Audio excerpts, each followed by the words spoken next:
Well, happy Veterans Day, everyone. Welcome back to the Electronic Front Porch. I am Brian Trippett. I am the Front Porch Conservative, and this is Front Porch Brunch, our weekly gathering where we get together to talk about things in the news, items that you may have not had a chance to catch up on, as, let's be honest about it, everybody out there in America is hustling to try to make it. And even more honest, pimping ain't easy. So, anyway, we gather together on Saturday mornings, a big little group of us, and we talk about what's going on in the news. This is kind of a unique front porch brunch in that it is on Veterans Day. So for everybody out there who's watching, be it on YouTube, be it on Twitter, be it on Rumble, and you've served the country by wearing the uniform at some point in your life as a member of the military, or maybe you're married to a member of the military. So, for everybody out there, we're glad to have you. Thank you very much for your service to the nation, and happy Veterans Day. So, yeah, it's a really special Saturday morning, and we're waiting for everybody to kind of gather into the room and settle in. Like I say, we're on Twitter, we're on YouTube, we're on Rumble, we're on any number of different places around the internet land. Crazy, this thing that we call the internet. It is crazy. It has been a crazy week for news. So we're glad you're here. Everybody's dropping by, settling in the room. Like I say, we're glad to have everyone here. Oh my goodness. It has been oh, and by the way, before I really get into this, I already sent out a message on Twitter, but I also want to take a moment to give a shout out to someone. This is their birthday. So if any of you are familiar with the comedian Chrissy Mayer out of New York City, today is her birthday. So if you happen to think of it, give her a shout out. I'm sure she would appreciate it. And today is her birthday. Wonderful, wonderful lady. Very giving, very kind, very generous of her time with her fans and with everyone who's involved in her life. And just a very, very special woman. Give Chrissy Mayer a shout out on Twitter, on Getter, wherever you may be. Give her some birthday wishes. Show her some birthday love. So we're kind of waiting for everybody to settle into the room. Let's see who may or may not be here yet. So if you're out there watching, wherever you may be it on YouTube, on Rumble, on Twitter, and you're here for Front Porch Brunch and you're here to gather in to see what's going on in the news, give a shout out, drop some comments. Always glad to know who's out there. And yeah, it's Veterans Day. Very important holiday here in the United States as we take the time to remember our past, one particular aspect of it, and then we also take the opportunity to celebrate all those who have worn the country's uniform, which is pretty daggone cool, all things considered, when you stop and think about it. But thought we'd start this morning with something I found on the Veterans Administration's website, the origins of Veterans Day. And for those of you who have worn the country's uniform or you're really good students of history, some of this may not come as a surprise to you, but I thought, well, you know what? We'll drop it in just to see what we can see. Origins of Veterans Day. In 1921, an unknown World War I American soldier was buried in Arlington National Cemetery. The site, on a hillside overlooking the Potomac River and the city of Washington, D.C., became the focal point of reverence for Americans' veterans. Similar ceremonies occurred earlier in England and in France, where an unknown soldier was buried in each of the highest places of honor. In England, it was Westminster Abbey. In France, at the Arc de Triomphe. These memorial gestures all took place on November 11, giving universal recognition to the celebrated ending of World War I that stopped at 11 a.m. on November the 11th, 1918, which means the expression the 11th hour of the 11th day of the 11th month. This became known as Armistice Day. Armistice Day officially received its name in America in 1926 through a congressional resolution. It became a national holiday 12 years later by similar congressional action. If the idealistic hope had been realized that World War I was the war to end all wars, November 11th might still be called Armistice Day. But only a few years later, after the holiday was proclaimed, war broke out in Europe. 16.5 million Americans took part. 407,000 of them died in service, more than 292,000 in battle. Wow. Yeah, absolutely. Good morning, Miss Gypsy. How are you this fine morning? Thank you for being here. Glad to see. Yeah, and happy birthday to the United States Marine Corps. One of my favorite branches of the service. If for no other reason, all of them are crazy. They are certifiably nuts. Absolutely, gotta love them. You gotta love the Marines. Marines are crazy. So, good morning, Miss Gypsy. We're glad to have you here, and glad to see everybody hanging out, doing their thing. And this camera is going to run me nuts all day long. There, I think I got you straightened out. So yeah, that is the origins of our national celebration of Veterans Day. Yeah, and that's what we were just going over.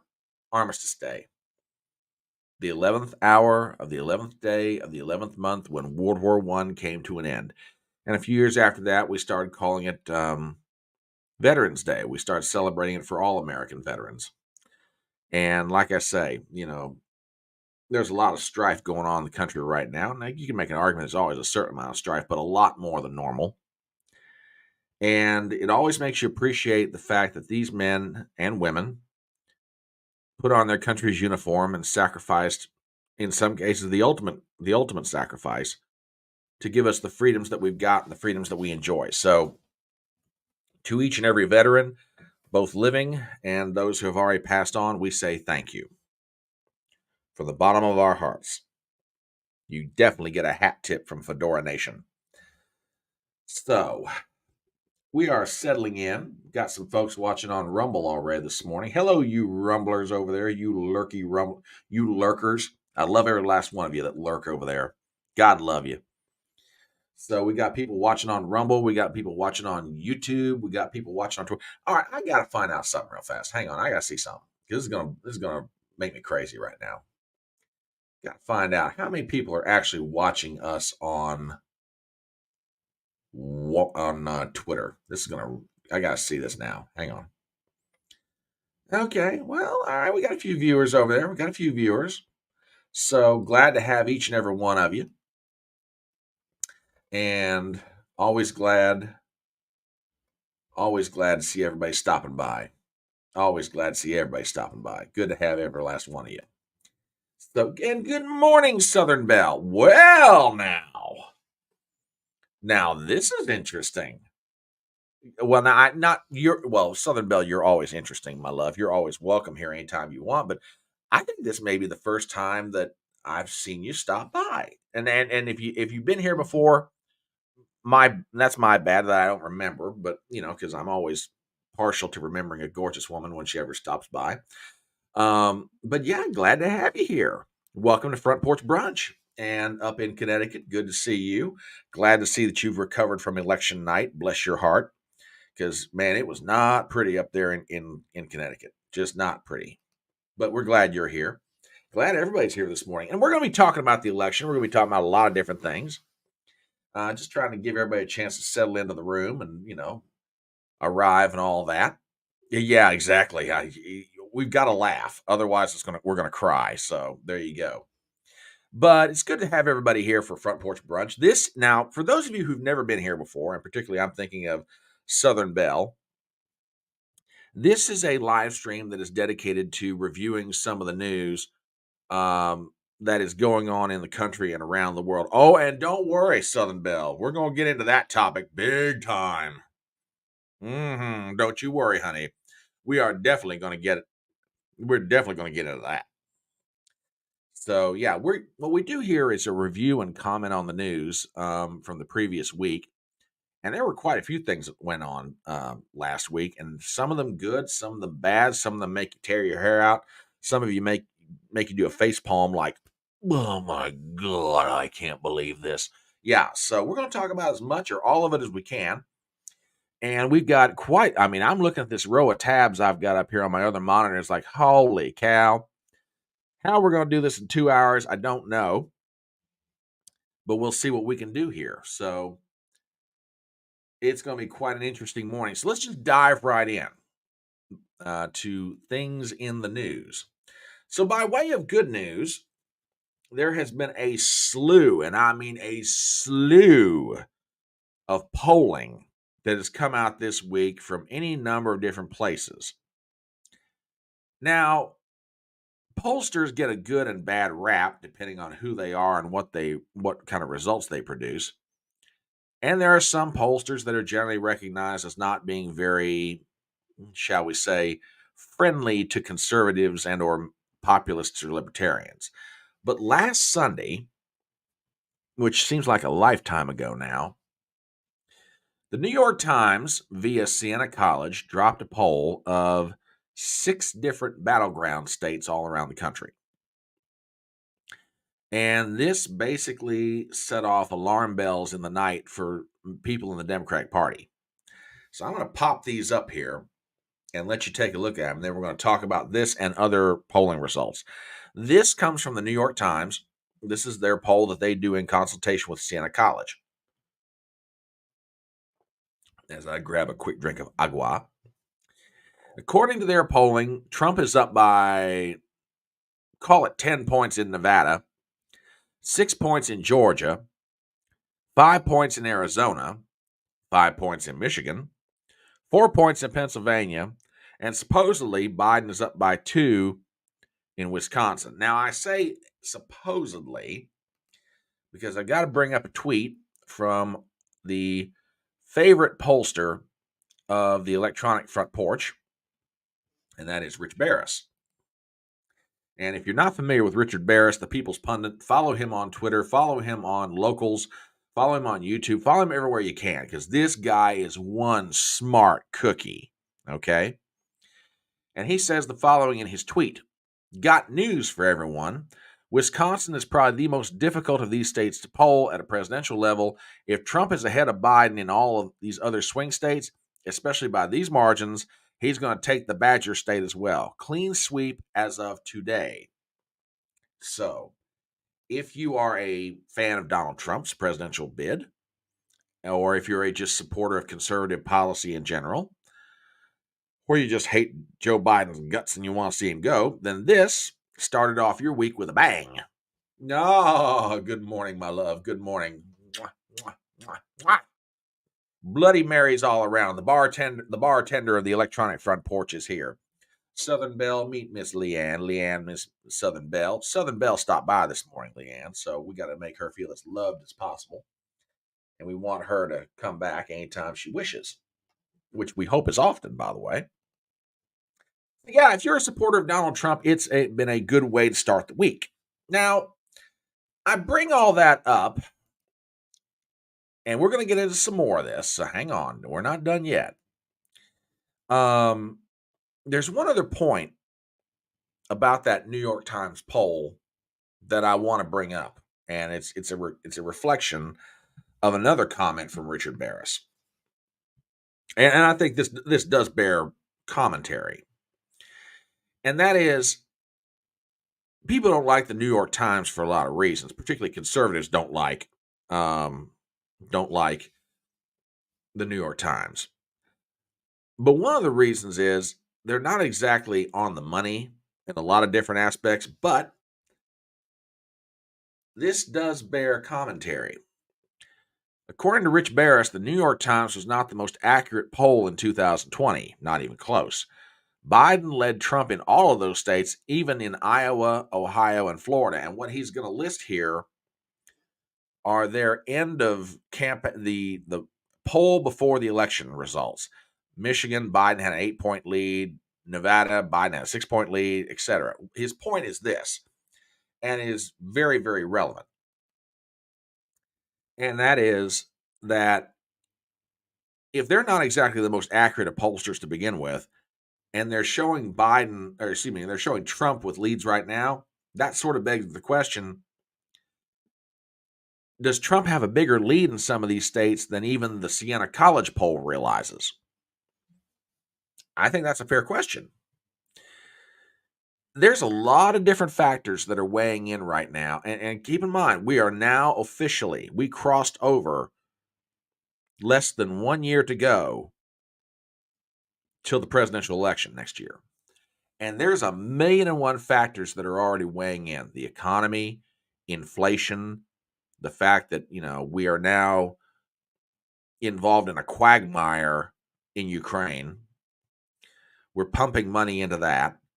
We're now potentially getting ready to get into something in the Middle East if that thing escalates beyond where it is right now. You've got a southern border that is just wide open, and people are just streaming across it. Drugs are pouring into the country vis-a-vis that southern border that's wide open. And Joe Biden tried to convince everybody almost 4 years ago that he would bring stability back to the White House and we wouldn't see all this stuff happening. Well, he's in, and now all this stuff is happening. So these poll results don't surprise me in one sense, but man, to be this dominant this early is kind of amazing. Truly, truly is amazing. But it didn't just stop with the New York Times. And I said that there are factors that are already weighing into this race. Well, let me show you something from CBS, because CBS, shortly after the New York Times dropped their poll, they dropped a poll.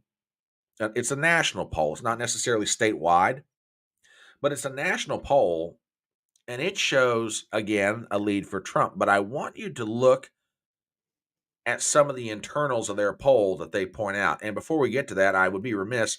Good morning, Robert Lowry. Glad to have you here, sir, as always.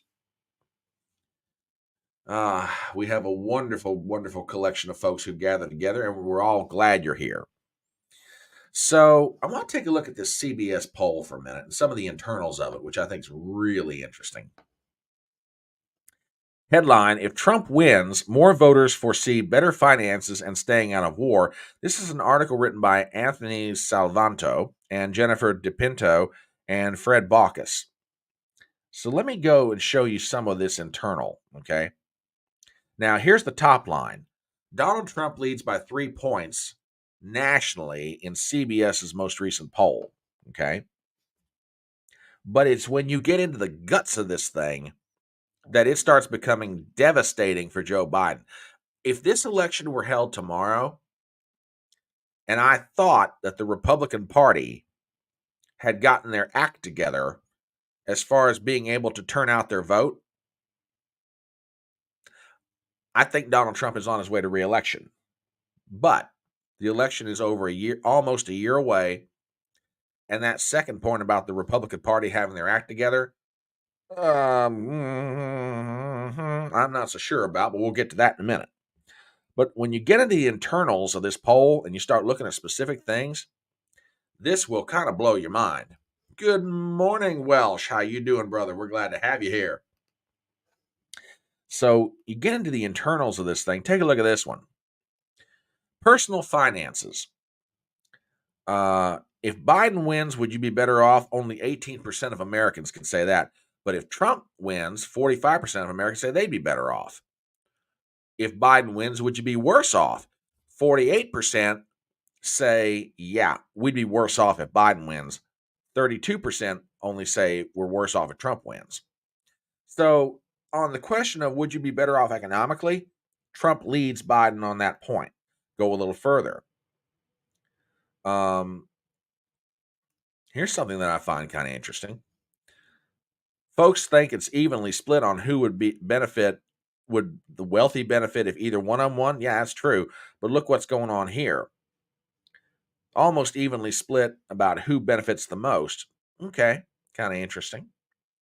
Here's the one that I think is really, really telling. U.S. in a war overseas, their policies would, who would increase the chances of the U.S. being in a war? Almost half of the people polled say Joe Biden would increase the chances of the U.S. getting into a war. Who would decrease the chances of the U.S. getting into a war? 43% of those polled in the CBS poll are saying Donald Trump. Go a little bit further. And here's another one. Peace and stability in the world. Who would increase peace and stability? Almost half of the respondents polled say Donald Trump would do that over Joe Biden. Go a little further on the question of Israel. Supports too much, supports too little, about right. Okay, kind of interesting. But you see my point. Through each and every one of these questions, okay, you see a negative for Joe Biden and you see a positive for Donald Trump. Now, some of the questions on some of the subjects are a wash. But it doesn't matter whose poll you look at. It doesn't matter if it's CBS's polling, the Siena College polling, Emerson, etc. All of them are saying the same things. Trump is better on the issues, and because of his strength on the issues, he's got a lead. So as the week went on, more polling came out. Here's Emerson's polling in the battleground states. Look at this. In Arizona, among likely voters, Trump has a 2-point lead.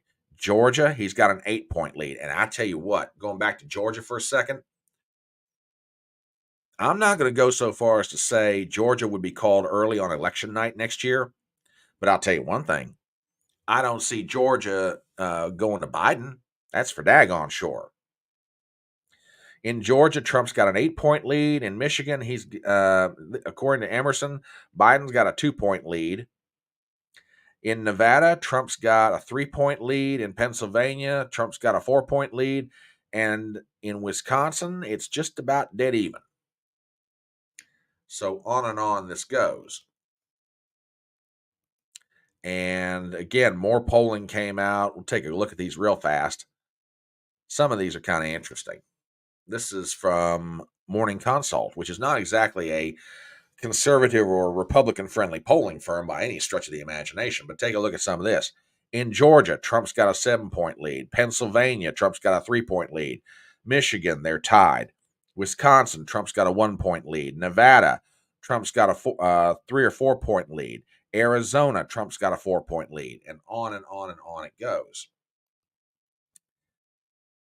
So if you're a Trump voter or a Trump supporter or just a supporter of conservative or populist policy in general, okay, those results are pretty encouraging. And everybody got real happy until election night on Tuesday. And if there's such a thing as the good, the bad, and the ugly, Tuesday night was a combination of bad and ugly. And there was a lot of ugly. Oh my, no, I take that back. It wasn't just ugly, it was fugly. That's how bad it was. It was fugly. Now, I suppose that you could say, in one sense, that what happened Tuesday night as far as election results around the country in places like Kentucky, New Jersey, etc., wasn't unexpected. But in some quarters, there was a certain sense of optimism that buoyed expectations. People thought, given how the polling was going for Trump, that this would translate down the statewide level and reflect what was happening at the national level. And Robert brings up a really good point before we get into this. Voting anomalies will decide the election, not polls or voters. Nothing's been done to fix that. That is true. And one of the anomalies is turnout. And aside from Democrats, shall we say, election fornication issues that they always seem to be found to be engaging in. But yeah, on that point, Robert, I absolutely agree with you. And anomalies like turnout showed up big time around the country. Let's just start with Kentucky. Daniel Cameron was the attorney general in Kentucky who ran for governor against the incumbent Andy Beshear. We covered this on election night. And Beshear went on to a very comfortable 5-point win. But it didn't just stop with Virginia. Here are the two referendum in the state of Ohio, one of them on making abortion part of the language of the Ohio Constitution. That one won by 13 points. Okay. In New Jersey, which some people thought that Republicans there might be able to make a better showing than what they had before, they actually lost seats. And then you go to Virginia, and Virginia may have been one of the biggest disappointments for a lot of different reasons. The Republicans, before that night started, had control of the state house. Not anymore. The Democrats retained their control of the state Senate, but worse than that, the Democrats now have complete control of both chambers of the Virginia legislature, which means you have complete divided government. Sorry about that, folks. So, yeah, you got a lot of problems here, a lot of them. And that sort of begs the question as to the why. And yeah, this is a good point. This is a good point. We're going to get into this here in just 1 second. See, I've said it before and I'll say it again. I've got the smartest audience on the internet. Hands down, no doubt about it. I've got the smartest audience on the internet. And we'll get into up in Connecticut's point here in just a minute. Hang on a second, folks. I just got to take a quick sip of water.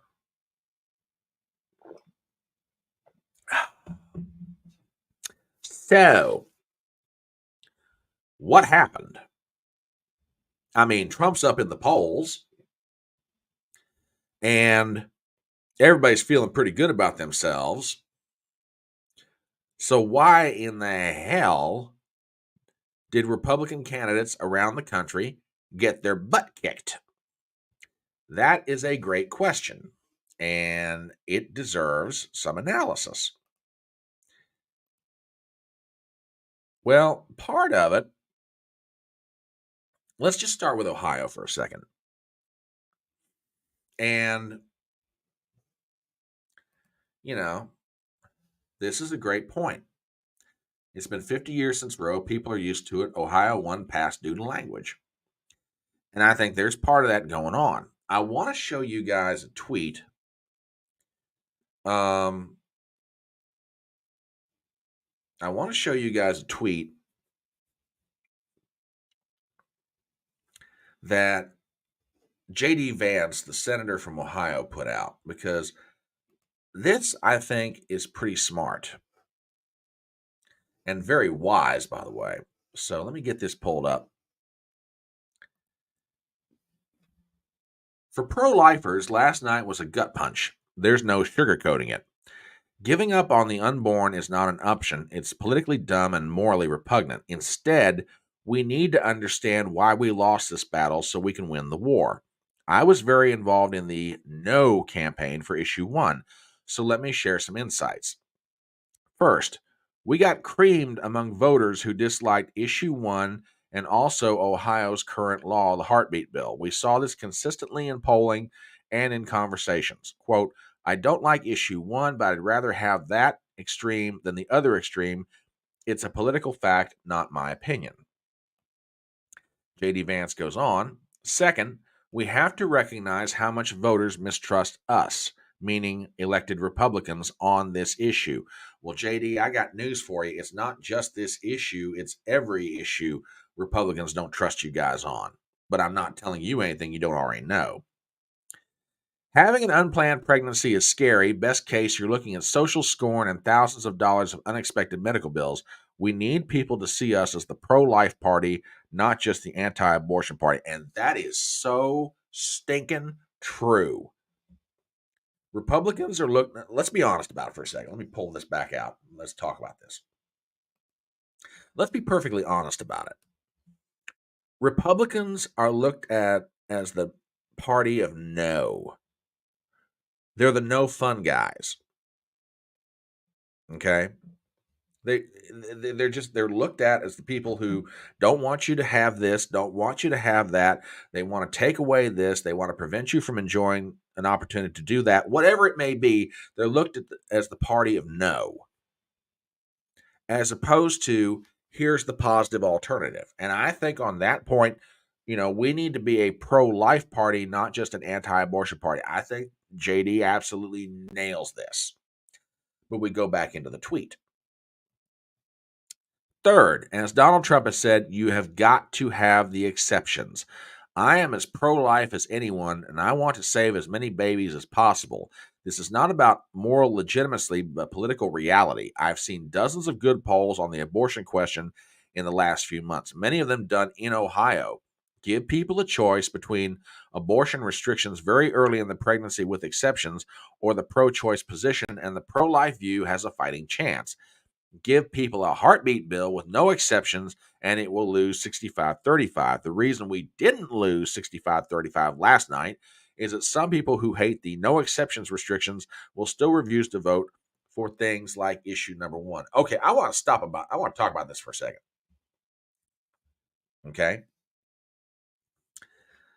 I want to go back in history to kind of reinforce the point that JD Vance is trying to make here. And I think it's a very valid one. During the debate on the adoption of the Declaration of Independence, Thomas Jefferson included a piece of language in the Declaration that condemned King George of England for the continuance of the slave trade in the colonies.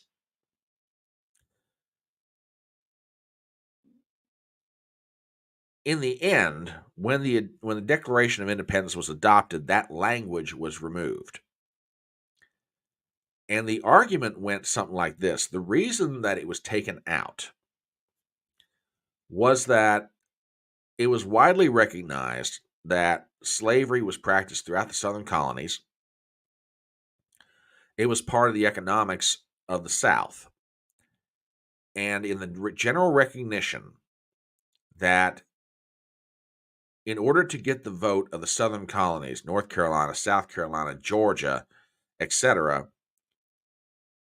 you would need to remove the language. Now, we can sit here almost 250 years later and be pissed off as whatever we want about the fact that, this language condemning slavery was not in the Declaration of Independence final adoption.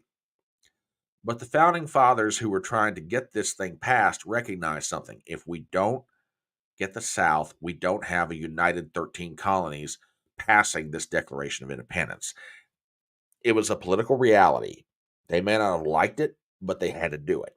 I think J.D. Vance brings up a very good point. Is this about being ideologically pure on the question of abortion for some people, or are we about trying to save as many lives as possible and reduce the number of abortions? That's a fair question. And I think he brings up a good point. Give people a heartbeat bill with no exceptions, and it loses 65-35.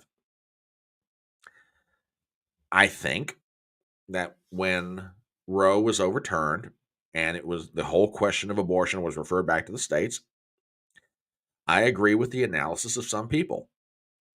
I think the pro-life community in certain quarters got too greedy, too fast, and they thought that they had won the cultural issue. They had won the legal issue. That much is certain. Okay?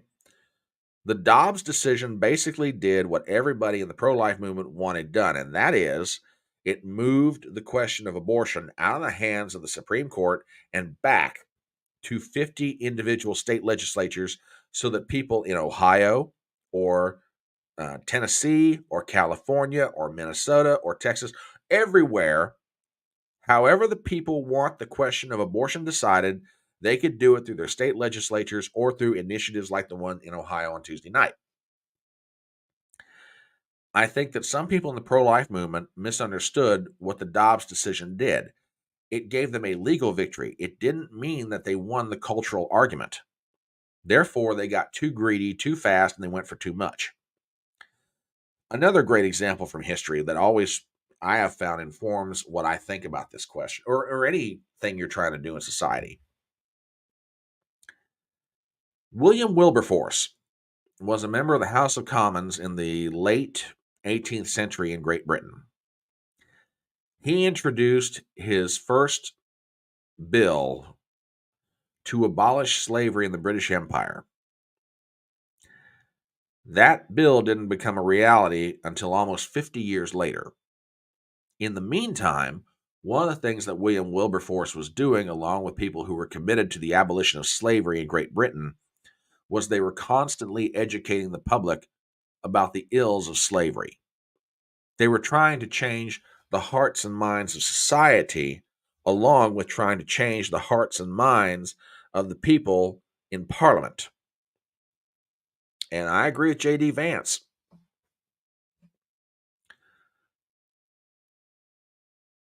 Well, Robert, you may be right. You may be right about this. Maybe you're right. But I mean, and I mean, I will respectfully disagree. But if we can't change the moral, if we can't change the cultural and moral argument, is the legal argument really going to hold up in the long run? Okay, legally we'll made some changes to the law, but as soon as we change it one day, if we haven't won the cultural argument, will that legal victory still stand shortly thereafter? And he also brings up another good point. Purposely confusing language and the ads for it were lies. Republicans did nothing to counter the narrative. Oh, we're going to get into that second sentence about countering the narrative and Republicans doing nothing. Hang on. We're going to get into this. Yeah. Let's see. When Roe passed, I'm pretty sure the only state that allowed any kind of abortion was New Mexico. Now it's legal in one form or another. Yeah, that's true. That's absolutely true. But let's get back to JD Vance's tweet, and then we'll move on from here. Number 4, and well, 2 more points. We spent so much time winning a legal argument on abortion that we've fallen behind on the moral argument. I've talked to so many decent people who voted yes on issue 1, and their reasons varied. Some described as pro-life, but hated the lack of rape exception in Ohio law. Some were worried that the Ohio law would prevent them from addressing an ectopic pregnancy or a late-term miscarriage. Some didn't understand the viability standard on issue 1, thought, of course, you should thought that, of course, you should be able to abort a non-viable pregnancy, as that would be a danger to the mother. You can criticize the propaganda effort on the other side for lying to people about these issues or confusing the populace, but it suggests we have to do a much better job of persuasion. I wholeheartedly agree with that. And I'm not just talking about 30-second TV commercials. I'm talking about sustained, years-long efforts to show the heart of the pro-life movement. I couldn't agree with you more. And finally, and Robert, this gets to your point, money. We got outspent big time on issue 1 and across the country. Republicans are almost outspent by Democrats, almost always. Relatedly, Democrats are better at turning out in an off-year election. That goes to a point that Southern Belle just made. I'll pull up her comment here in a minute. The National Party should be focused on 2 and only 2 issues: how to juice turnout in off-year elections and how to close the finance gap with the Democrats. Tell you what, and people can say what they want to about JD Vance, and that's perfectly fine. That's their right to their political opinion. But that's got to be one of the smartest analysis I've ever seen. Take away the question of abortion. Okay, let's just say that this issue 1 was about anything else of which Republicans and Democrats would be politically invested. Okay? Is there anything in his analysis? And if you want to disagree with him, that's fine. Or you want to disagree with me, that's fine. But is there anything in his analysis from a political standpoint that he said that is not factually correct? Democrats outspend Republicans. Democrats can turn out better than Republicans. And culturally, people on one side of the issue aren't doing as good a job as they need to explain why their position should be voted for. Okay? True. Totally agree with that. Let me get Southern Belle's comment up here real fast. And off-cycle elections, Republicans turn out less. Yep, turn out less in non-presidential elections. Absolutely true. And that is a big problem for the Republicans, for the Republican Party, short and long term.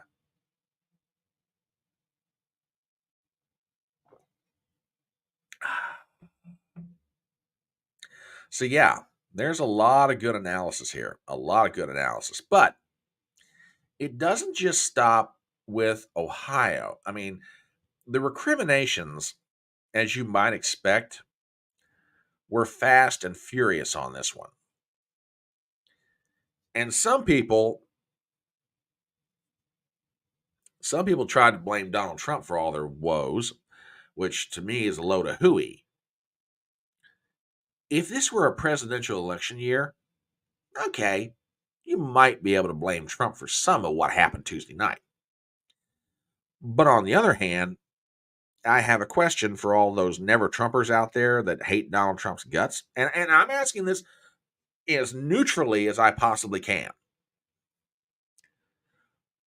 Who is responsible for turning out vote? Huh? No, I'm serious. Who's responsible for turning out vote in the end? Okay.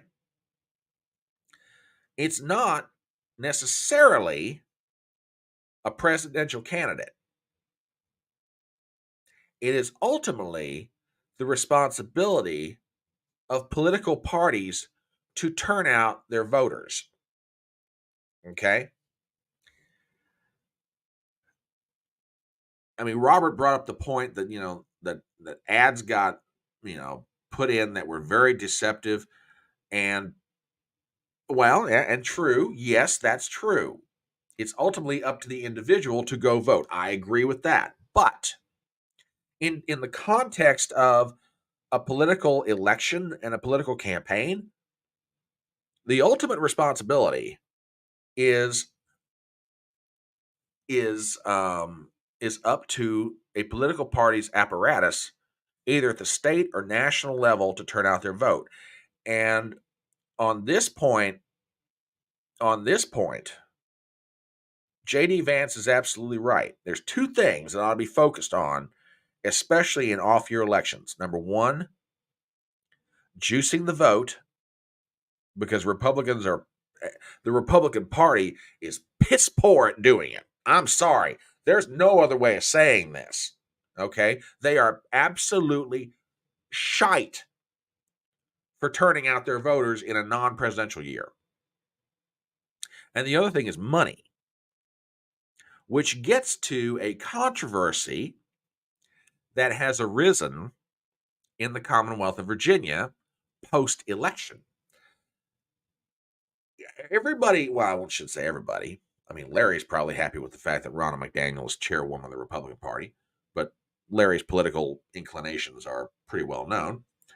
And good morning, Larry, by the way. We're glad you're out there.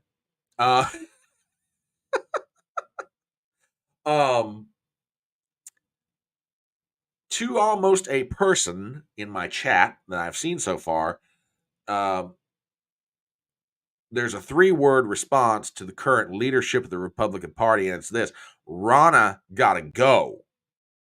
Well, Ronna has got herself in trouble with the Virginia Republican Party. I want to play you a snippet of an interview that was done with Ronna McDaniel on Wednesday night after the Republican debate, which we're going to get into some of that here in a minute too. But let me play this for you because I think she got caught telling a fib. Well, tragically, this may be true. I'll put that back up there because I don't want to. Yeah. I want you guys to listen to this snippet of an interview, and then I'm going to play something that probably shows she's not telling the truth. Listen to this. You don't let people lie about you and let it go unanswered. Let it go unanswered. If somebody's spending $30 million against you and they're lying about you and say you won't give life-saving care for miscarriages or ectopic pregnancy, you better get on TV and tell them that that's the voters that that's a lie, or they think that's the truth. And well, shouldn't you be doing that, my dear? Our candidates have got to do this. You can walk into. Whoa! Wait a minute, lady. Wait a minute. You're the chairwoman of the National Republican Party. You knew about issue 1 in Ohio.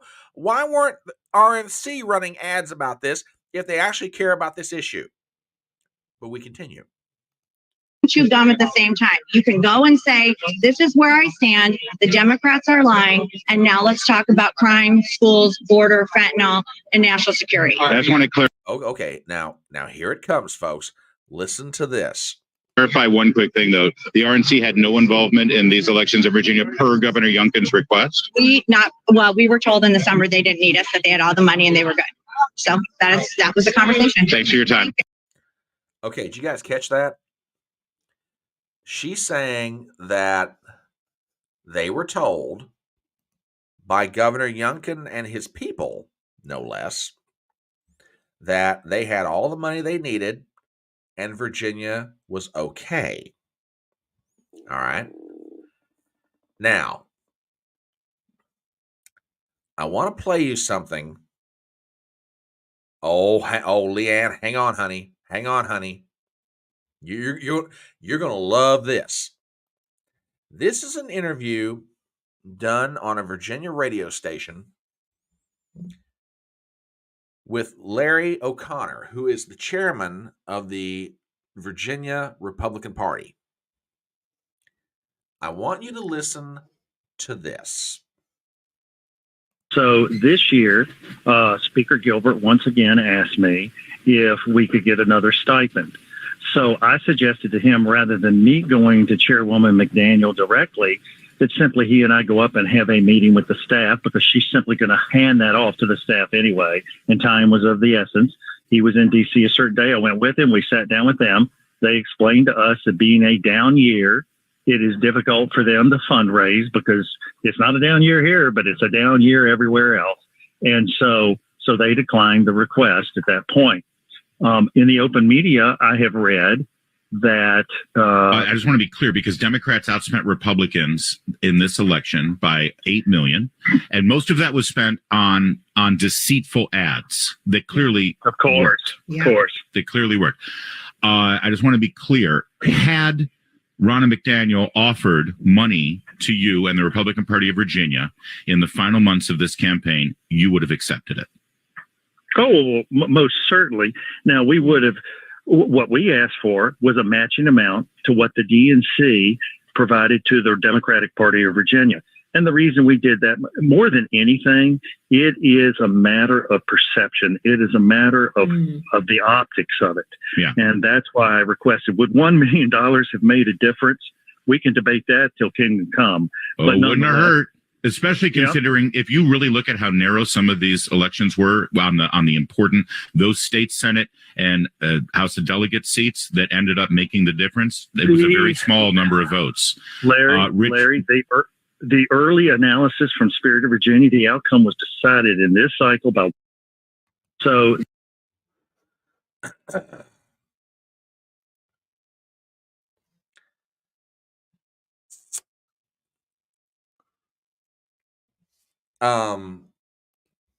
Did y'all catch that? The chairman of the Republican Party in Virginia went to the D.C. offices of the RNC and got told, hey, it's an off-year election. We're having trouble raising money. You're on your own. Now, I'm sorry, Ronna, which is it? Did Glenn Youngkin tell you, hey, we're good here, we don't need the money? Or did the Republican Party in Virginia, which knows better than anybody else what they're going to need, did they come to you and your staff basically told them to go pound sand? They're on their own. You got to do with what you got. And I'll go back to this tweet by Greg Price. He asked the RNC to match the DNC's $1 million late cash infusion into the Virginia elections, but they refused because of the down year. Less than 2,000 votes separated Republicans from having the House, the Senate, and the governorship in Virginia. Less than 2,000 votes. Now, I agree with Larry O'Connor, the Republican Party chairman for Virginia. Would that $1 million have made a difference? Who can say?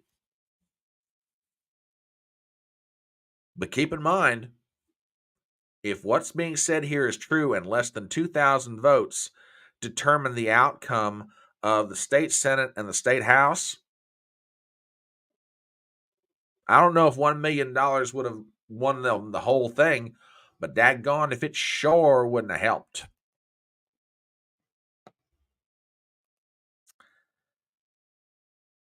And here's some more perspective on what happened Tuesday night. and this is from Rich Barris, and I think this is definitely bears repeating. We might have to consider that voters are punishing Republicans. Why? For not being MAGA enough, for not supporting President Trump, for not fighting for election integrity.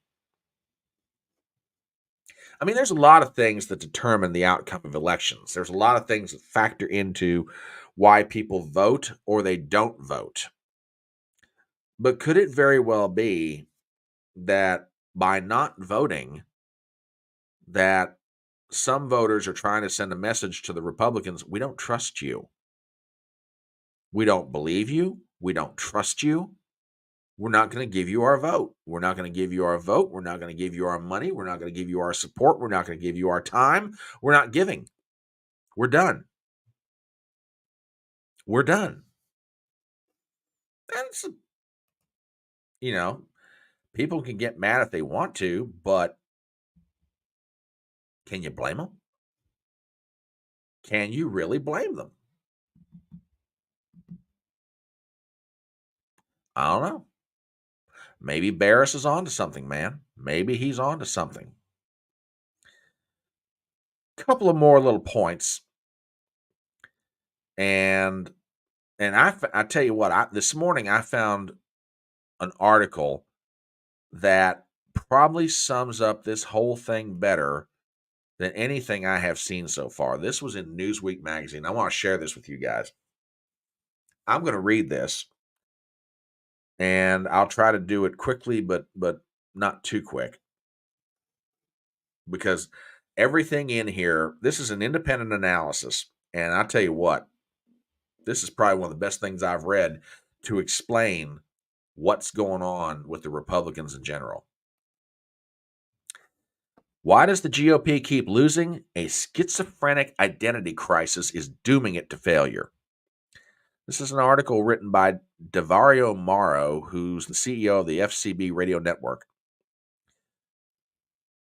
On Tuesday night, Ohio, Kentucky, and Virginia sent shockwaves throughout the Republican Party by handing large victories to Democrats. In Ohio, that state, former President Trump easily won twice, and where only one non-judicial Democrat has won a statewide election in nearly 2 decades, voters soundly rejected Republican arguments against abortion and recreational marijuana. Republican turnout was down 6% from 2022. 18% of Republicans and 13% of self-identified conservatives supported the abortion amendment. In Kentucky, Daniel Cameron, a top-notch recruit endorsed by both Trump and Mitch McConnell, lost to a Democrat incumbent. In Virginia, instead of delivering what many expected to be a trifecta for Governor Glenn Youngkin, Republicans lost both houses. What's going on? In an era of incredibly unpopular Democratic president, why do Republicans keep losing off-year elections? Some say that's all Trump's fault, but it's less about Trump and more about his voters and the failure of the Republican Party to translate voter support for the former president into support for other Republicans. And here's where it starts to get really interesting in this article. Republicans have been failing to convert Trump voters into regular GOP voters because the GOP does not understand the nature of the Trump voter. I wholeheartedly agree with that. Many of them are not traditional Republicans. That's very true. In fact, some of them are not even Republicans at all. As many as 15% of supporters of Trump in 2016 also voted for former President Barack Obama 4 years prior. In 2020, Trump won an even larger share of traditional Democratic voters. This group largely comprises of minorities and white working class. Many of them still harbor the same distrust of the Republican Party as an institution that they've always had. Philosophically, they are more like John F. Kennedy than they are William F. Buckley. Now, listen to this.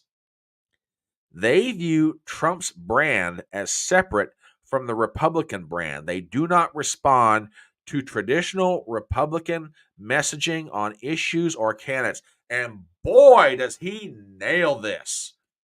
This guy is absolutely right. The Republicans don't get the voter that Donald Trump is bringing to them. Okay? in many cases, they're not Republican voters. I mean, the Republicans are looking at this bass backwards from my perspective. Okay. They're looking at this and saying, oh, well, hey, we're winning elections because of Donald Trump. That means people like the Republican Party. No. It means they like Trump. They don't like you. Ronna McDaniel, Mitt Romney, Mitch McConnell, Kevin McCarthy, Frank Luntz. They don't like you. They don't trust you on issues. They don't trust you on your messaging. They don't listen to you. But if it's Donald Trump saying it, they'll listen to Trump. Why? They trust him. And the reason in part they trust him is he says something and he tries his damn dead level best to do it.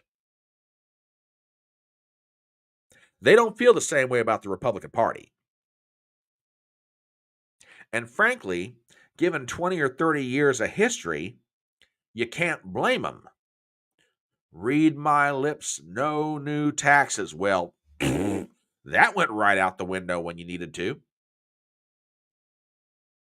We're going to repeal and replace Obamacare, and you didn't do it. How many times, Lucy, do you have to hold the football there for the voters who are otherwise Charlie Brown in this analogy to come up and try and kick the football, and you just pull the football away, and when the voters go laying flat on their back?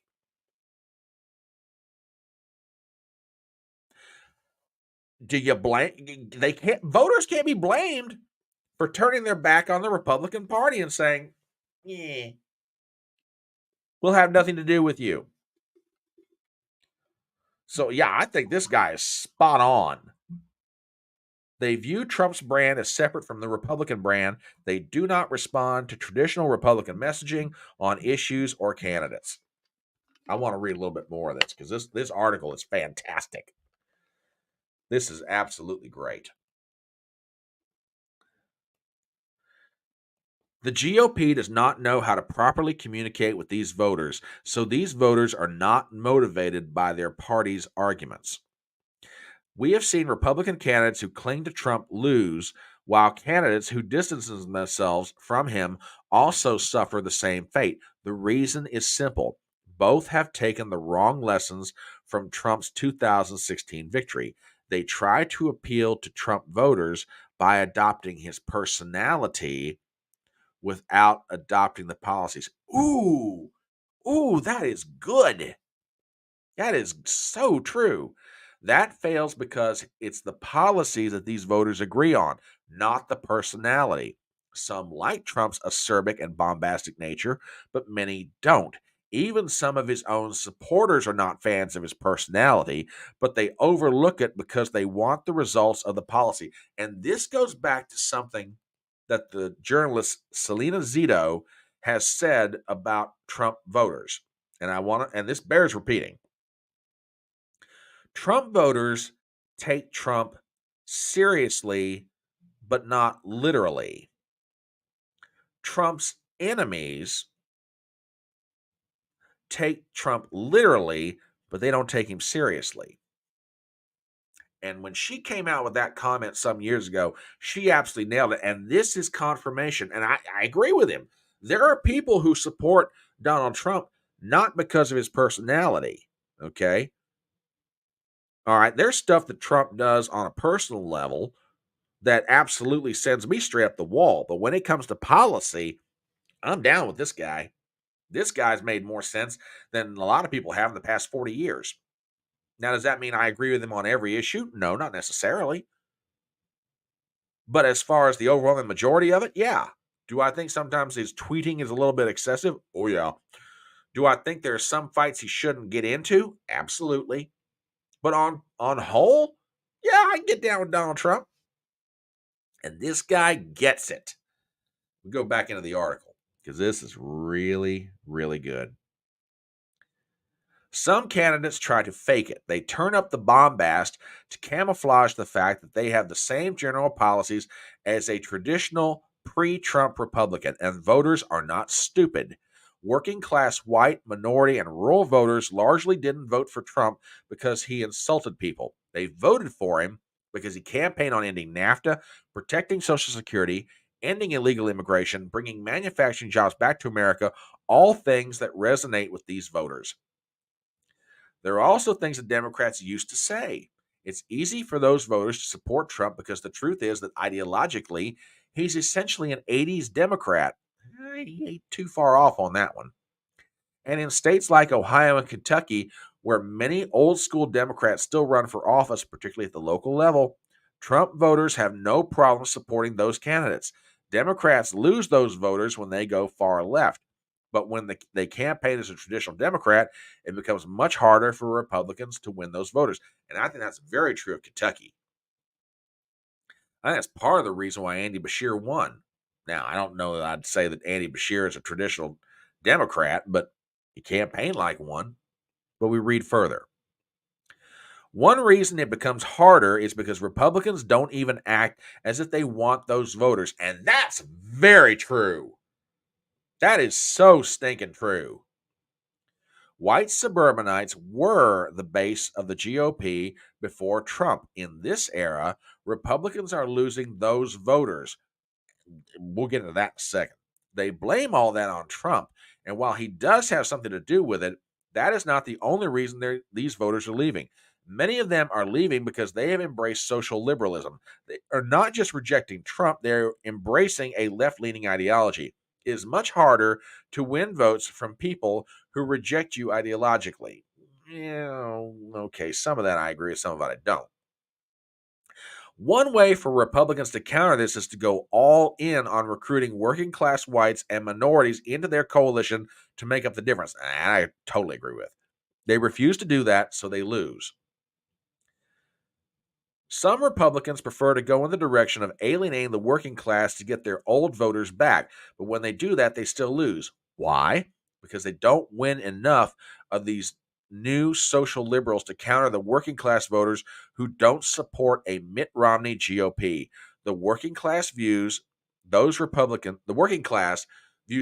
of Republicans as the people who closed their plants, killed their jobs, and took their companies overseas. And that explains why Mitt Romney lost in 2012. They still don't respect or trust them. When given a choice between a sane Democrat and a Romney Republican, many of them will choose to either stay home or vote for the Democrat. And boy, that's true. I love this next paragraph. The GOP is having an identity crisis. They are stuck between trying to decide whether to cobble together their old coalition or embrace their new one. Both paths have risks. Embracing the working class means moderating on economic issues and adjusting your messaging on social ones, kind of what J.D. Vance was talking about. Going after your old coalition likely means abandoning social conservatism altogether, which could doom the party for a generation with evangelical Christians. But it should be clear that the schizophrenic nature of today's Republican Party is leading to failure. If the party wants to win again, they have to pick a direction and stick with it. Well, I'll do you one better than that. They need to pick the direction of embracing minorities, non-college educated, working class white voters. They do that, and they'll win. If they try to cobble together their old coalition, they'll lose. And here's something that's not mentioned in this article, and it bears bringing up, okay? That coalition is dying. Now, I don't necessarily mean ideologically. I mean practically. Robert Barnes brought up a point the other day, and I hadn't thought about it, but he's absolutely right. If you were 18 years old in 1980 and your very first vote for for a president was Ronald Reagan, it has now been, 43 years since that point? Do you realize that an 18-year-old voter from 1980 would be 61 years old today? Now, we're talking about the 18-year-olds, okay? At a minimum, the typical Reagan Republican voter at a minimum, would be in their very early 60s. Now, roll through that number, if you will. Think about it for a second. How much of the old Reagan coalition of voters is even still around? And I'm not asking that question to be mean or to pick on folks who are seasoned, so to speak, because Lord knows I'm getting to the seasoned point in my life faster than I've ever expected. But my point is this: from a political demographic standpoint, the Reagan voters are dying, literally.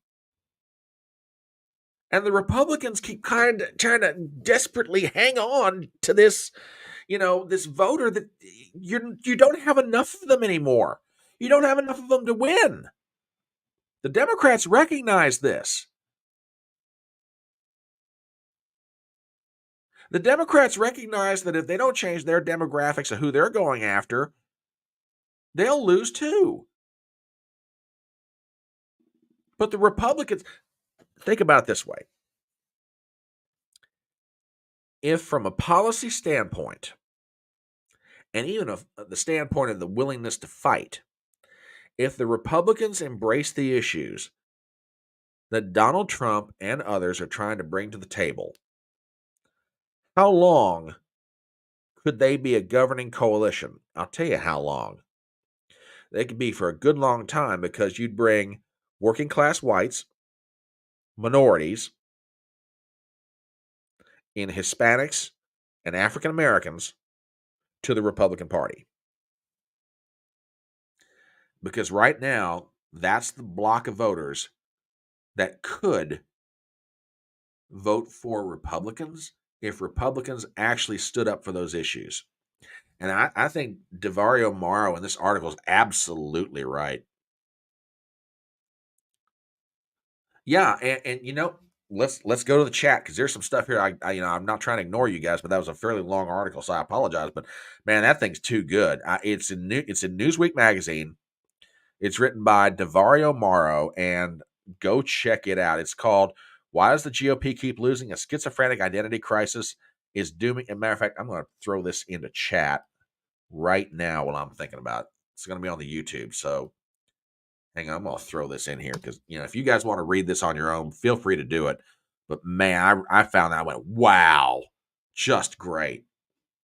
But up in Connecticut says, I tried to register Hispanics in my 55% Hispanic town. No one would do it, as my vote won't count here. The Connecticut GOP needs to. Yeah, I agree with. And Connecticut is a perfect example of this. It's right there. If the Republican Party in Connecticut and other states around the country, might I add, if they actually stood on the issues that these groups care about, closing the border, bringing manufacturing jobs back to America, actually standing up for our children as far as this trans nonsense is concerned, okay, defending our little girls and our women by making sure that you might wake up feeling like a woman and put on a wig. You can't walk into a women's bathroom or a women's locker room. Culturally, socially, cultural issues, if they embrace that, who knows? The state of Connecticut might turn around as far as its political affiliations, and along with a whole lot of other places around the country. But the Republicans at a national level won't do it. Now, you got individual examples. Yeah, look at this. The difference it can make. The Democratic candidate for mayor in her town wins by 400 votes. 400 votes in a town where the population is 55% Hispanic. It could have made a difference.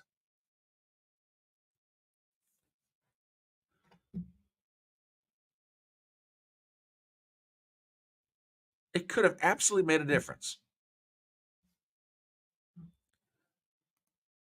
Okay. Welcome to your opinion. I don't necessarily agree with you.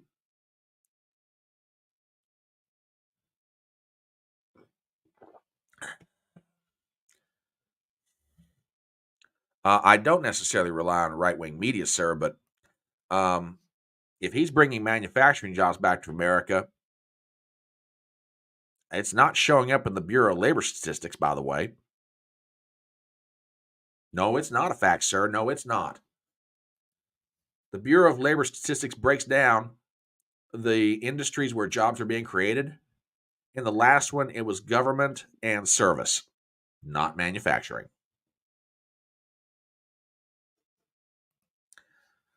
But glad to have you in the audience. Feel free to share your opinion. So yeah, there's a lot of recriminations. It is a lot of recriminations about Tuesday night. And will Ronna McDaniel be the chairwoman of the Republican Party? No idea. None. But as far as I'm concerned, she shouldn't be there anymore. Because there is something else to point out. And there's another reason why Ronna needs to go. The Republicans complain about being outspent. Take a look at this. This is from the Federal Election Commission. This is their, I believe their June 30 report. Yeah, here it is. June 30 report. Take a look at this. Let me find it here real fast. Yeah, here we go. Here we go. Take a look at this. Let me see if I can enlarge this anymore for everybody. Yeah, no, it's about as good as I can get it. Cash on hand for the Democrats, all the way around, state and local and federal, $99 million. Okay. Republican cash on hand, $74 million. The Democrats are outraising the Republicans and therefore outspending them in elections. And that is one of the other functions of whoever is chairman of a national party. They've got to raise money and turn out the vote, and she's not doing either one of them right now. And it's killing the Republicans, among other reasons why they're getting killed politically. So yeah, week started out on a good note, and then the election night happened, and everything went to shite real fast. So, rough night. Yeah, let's see. Where are we here? It's what? Oh my gosh, it's 11:45 in the morning. Jeez. And that's just the first couple of subjects that I've managed to make my way through. I've still got a whole bunch of stuff up here, but it's almost 11:45 on Saturday morning. My name is Brian Trippett. This is Front Porch Brunch, and we've got a ton of people with us this morning. We've got up in Connecticut. We've got Mike. We've got Larry. Mike, I think you're kind of new to our little group. Glad to have you. Like I say, we may not agree on everything, and that's perfectly fine. But glad to have you here. You know, you're always welcome to put in your comments. Got Robert. We've got Z Highness. I saw her stop in, so I'm not ignoring you, darling. Just hadn't had a chance to say hello yet. We've got Gypsy. We got everybody, all of our normal cast of characters, and Southern Belle stopped by. Glad she's here this morning. We've also got some folks watching over on Rumble. Hello, you Rumblers over there. I love you, you bunch of lurkers. And always feel free to drop your comment. I see Gypsy's kind of going back and forth between the two, so God bless you, Gypsy. I appreciate it. But yeah, we got a whole bunch of people in here this morning. So yeah, glad to have you. And we're on YouTube, we're on Twitter, we're on Rumble. And by the way, I did see, thank you so much for dropping tweets, getters, Truth Socials, promoting the live stream. I genuinely appreciate it. I really do. I really, really do. Y'all are awesome. Genuinely awesome. I love all you guys. Even though we may not agree on everything, love all of you. And you're always welcome here.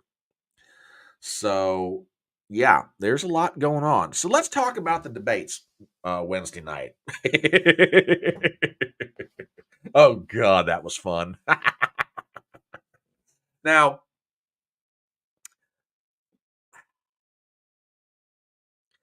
I should have done, well, let me back up a second before I get to the debates. I want to talk about Tuesday night.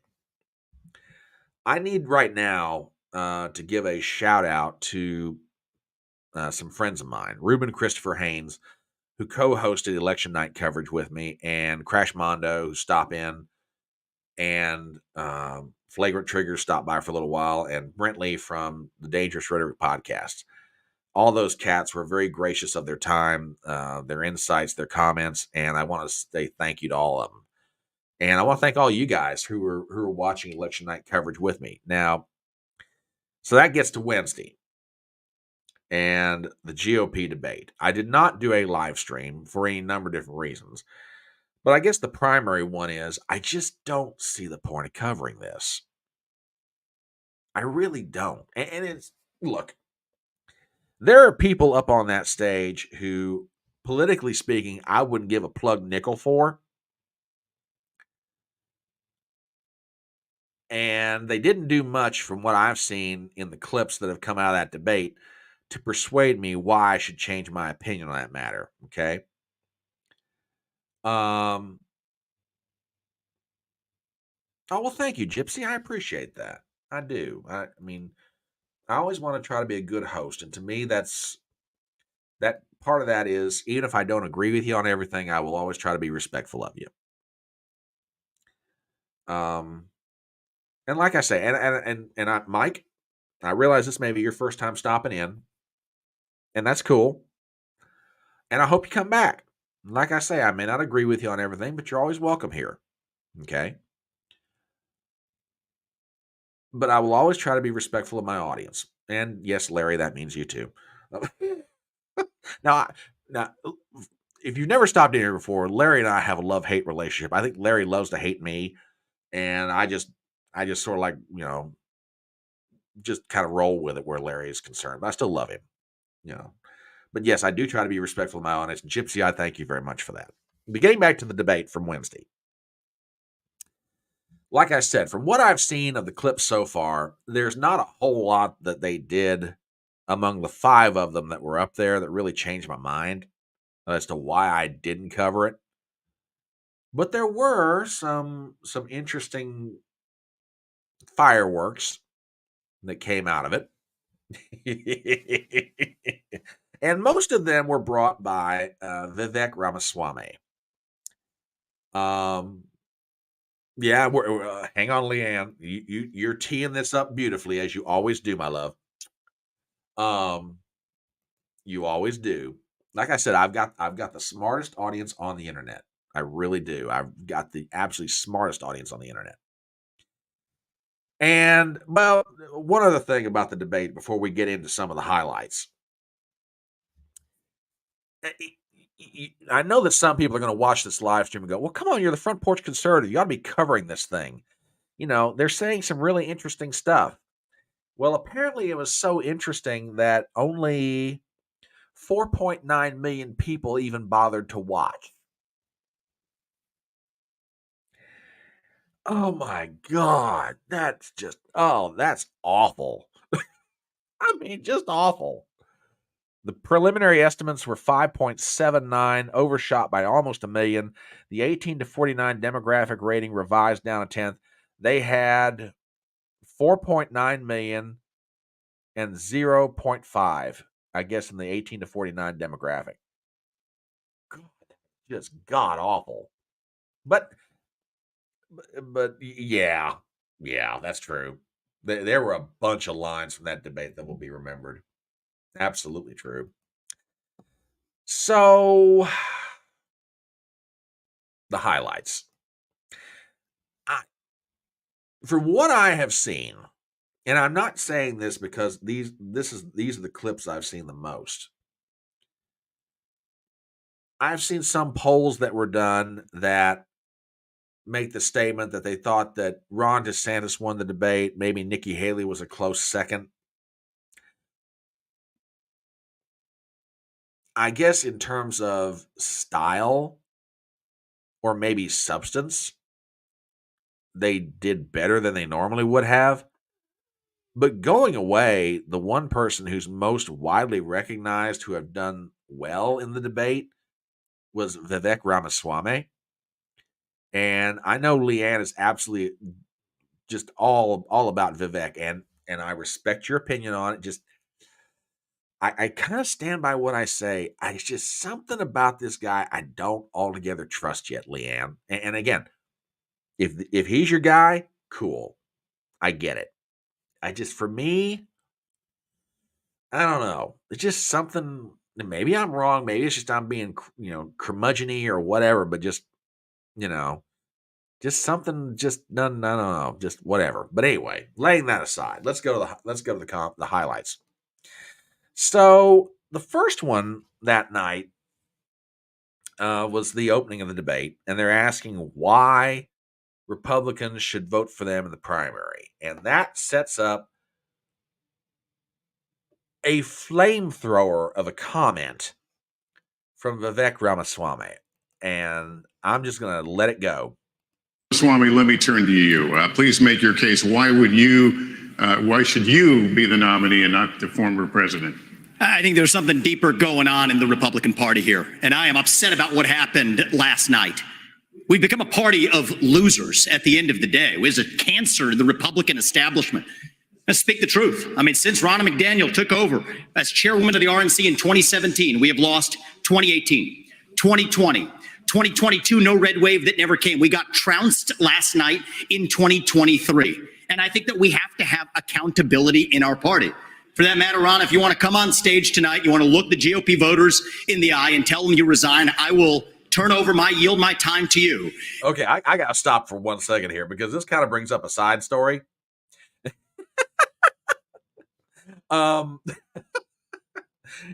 He's standing on stage and telling Ronna McDaniel she should come up right now and resign. I don't care if you like the guy or not. That's ballsy. Okay. Yeah, that's just ballsy. But and the side story is this: supposedly Ronna McDaniel, according to reports, was out in the audience. She heard Vivek Ramaswamy's comment and said, "Asshole, he'll never get a dime from us." Well, he won't be the only one, because as badly as you do at raising money, no one's going to get any campaign contributions. But let's continue with the clip because, like I say, this thing is just straight up flamethrower. And frankly, look, the people there cheering for losing in the Republican Party. Think about who's moderating this debate. This should be Tucker Carlson, Joe Rogan, and Elon Musk. We'd have 10 times the viewership, asking questions that GOP primary voters actually care about and bringing more people into our party. You think the Democrats, and we've got Kristen Welker here, you think the Democrats would actually hire Greg Gutfeld to host a Democratic debate? They wouldn't do it. And so the fact of the matter is, Kristen, I'm going to use this time because this is actually about you in the media and the corrupt media establishment. Ask you, the Trump-Russia collusion hoax that you pushed on this network for years, was that real or was that Hillary Clinton made up disinformation? Answer the question. Go. Mr. Ross. Sorry. This is how we get our country back. I love that smile on her face. It's kind of a cross between, I really hate your guts right now, and the other part of it is, you're an asshole. And the other part of it is, I really don't want to answer this, but we continue. We need accountability because this media rigged the 2016 election. They rigged the 2020 election with the Hunter Biden laptop story. Mr. Ramaswamy, and they're going to rig this election. Your time is up. Accountability. Let me turn to Governor Christie. Why you? Yeah. Let's turn to Governor Christie real fast because we don't want him talking anymore. My God. Woo! I told you it was a flamethrower of a comment. But that wasn't the only one that he laid down that night. That one was pretty good. And then there were a couple others. And this is one of the ones that, oh gosh, I'm sorry. There's just no other way of saying it. He owned Nikki Haley with this. Now, like I say, are these comments necessarily substantive about policy? No. But they are one thing that I think does appeal to Trump voters. Oh, yeah, I absolutely agree with that, Gypsy. I absolutely agree with this. Yeah, I did that. I totally agree with that comment.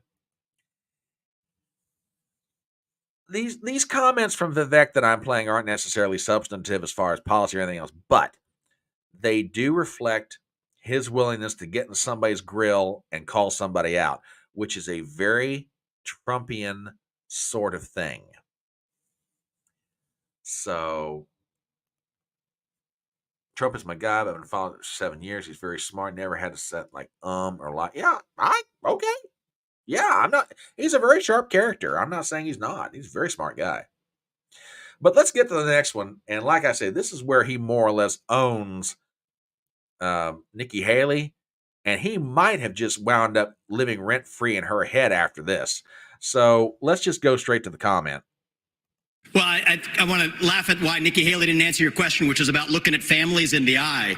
In the last debate, she made fun of me for actually joining TikTok while her own daughter was actually using the app for a long time. So you might want to take care of your family first. Leave my daughter out of your voice. Okay, wait a minute. I got to call Nikki Haley out here for something, okay? Leave my daughter out of your voice. Excuse me. Are you trying to channel your inner Will Smith? Get my wife's name out your effing mouth. And that's all she's doing here. She's plagiarizing Will Smith. I mean, come on, Nikki. Prove to me you got some originality. Prove to me that you can come back. Yeah, exactly. Get my daughter's name out of your voice. Anyway, let's continue. Sorry about that. I just had to inject that point. That was utterly ridiculous on her part. So let's continue this. The next generation of Americans are using it. And that's actually the point. You have her supporters propping her up. That's fine. Here's the truth. You're just the easy answer. You're just scum. You're just scum. That line is great. It's just absolutely great. You're just scum. But is he wrong? Yeah, okay. Now, I said that these comments are not necessarily reflective of policy. And maybe they're not, but there is one exception to that. And this one I think needs to be played because this may be the only guy up on that stage that night that actually told the truth about what's going on in Ukraine. And this one's pretty good. So I want to bring this to you because this is probably one of the more truth-telling comments of that whole debate the other night. Listen to this. Ukraine is not a paragon of democracy. This is a country that has banned 11 opposition parties. It has consolidated all media into one state TV media arm. That's not democratic. It has threatened not to hold elections this year unless the U.S. forks over more money. That is not democratic. It has celebrated a Nazi in its ranks, the comedian in cargo pants, a man called Zelensky, doing it in their own ranks. That is not democratic. More facts for you that you won't hear from the mainstream in either party or the mainstream media. The regions of Ukraine that are occupied by Russia right now in the Donbass, Luhansk, Donetsk.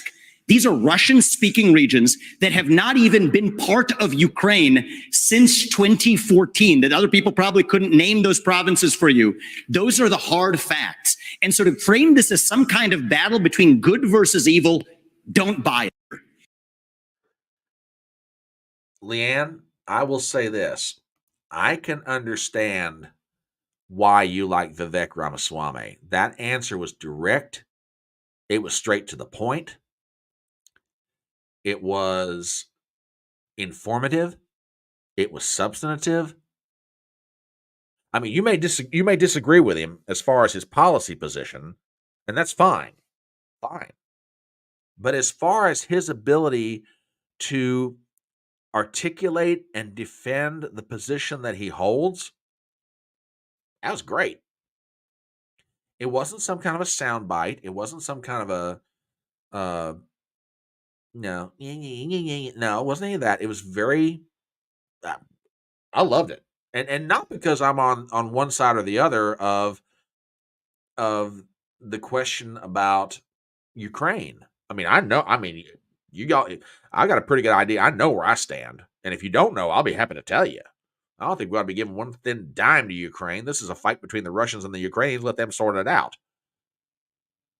We shouldn't be involved, either directly or as part of NATO.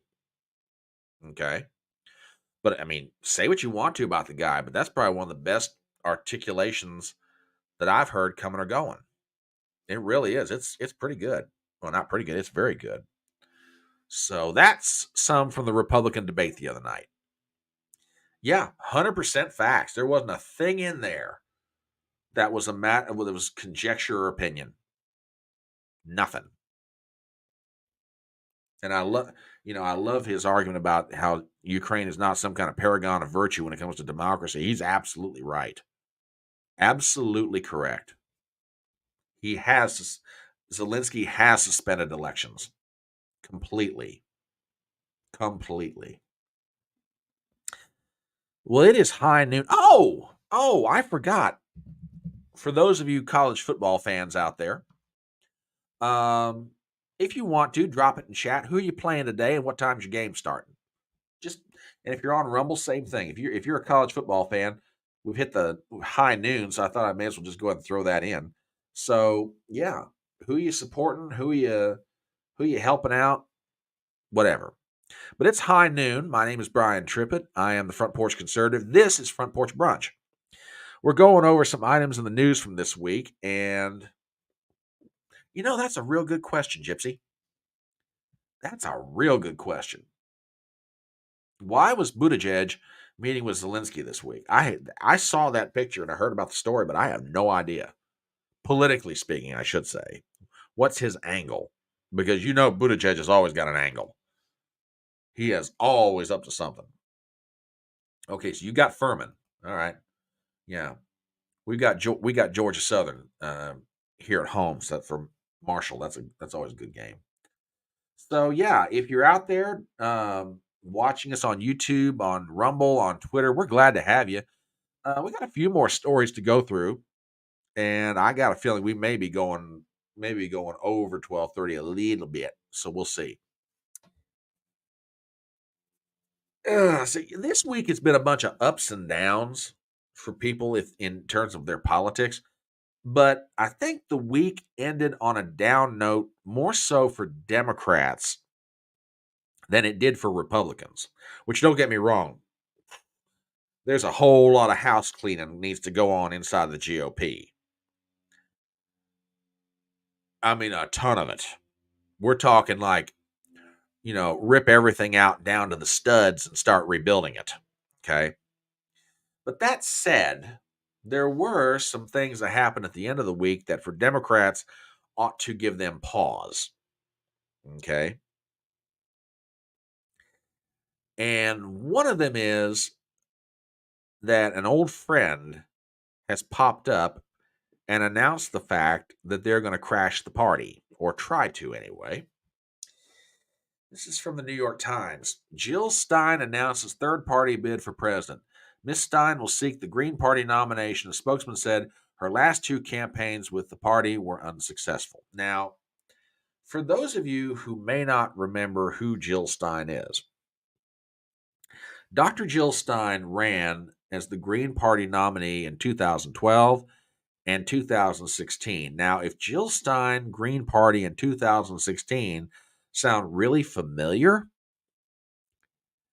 then it ought to, because Democrats have been blaming her for Donald Trump's victory for years. And the principal argument goes like this. In a handful of states, Michigan, Wisconsin, others, it was really close between Hillary and Donald Trump, and Jill Stein siphoned off enough votes that would have otherwise gone to Hillary Clinton to give Donald Trump victory in those handful of states that he otherwise never would have won, particularly around the Great Lakes. Okay. Well, now she's coming back around. And now, let me also say something else for the sake of full reporting and disclosure here. It is not a foregone conclusion that she will be the nominee of the Green Party, because apparently there's an entrepreneur out of California, and I forget what his name is right off the top of my head. He's also announced he's running for the Green Party nomination. And they've got to settle this question. Now, personally, I'm inclined to think that because of her ability to get out voters, that the Green Party will ultimately go with her again. Because she's done, honestly, comparatively speaking, for a third party in a presidential election, she's done pretty well when she's been on the ballot. So it wouldn't surprise me if she does wind up getting the Green Party's nomination to run for president. Now, that sort of begs the question. Where could she have an impact? Well, take a look at this. This map comes from the Green Party's website, okay? And as you might expect, the states that are colored in green, the Green Party is already on the ballot. The kind of off yellow are places they're still working on or they're facing legal action. And this last one, this kind of a beige, they're not on the ballot yet. Look at where they already are. Michigan, Wisconsin. If they get on in Pennsylvania, which it wouldn't take much for them to do it, or Minnesota, she could wind up wreaking havoc on Joe Biden. Now, I do want to go back to something, and I probably should have said this at the very start of Front Porch Brunch when we were looking at all that polling. A lot of how well Donald Trump or even Joe Biden is going to do in November of 2024 is going to depend in large part about who else is on the ballot with them. Now, much has been made about Robert Kennedy Jr. and Cornel West. Okay.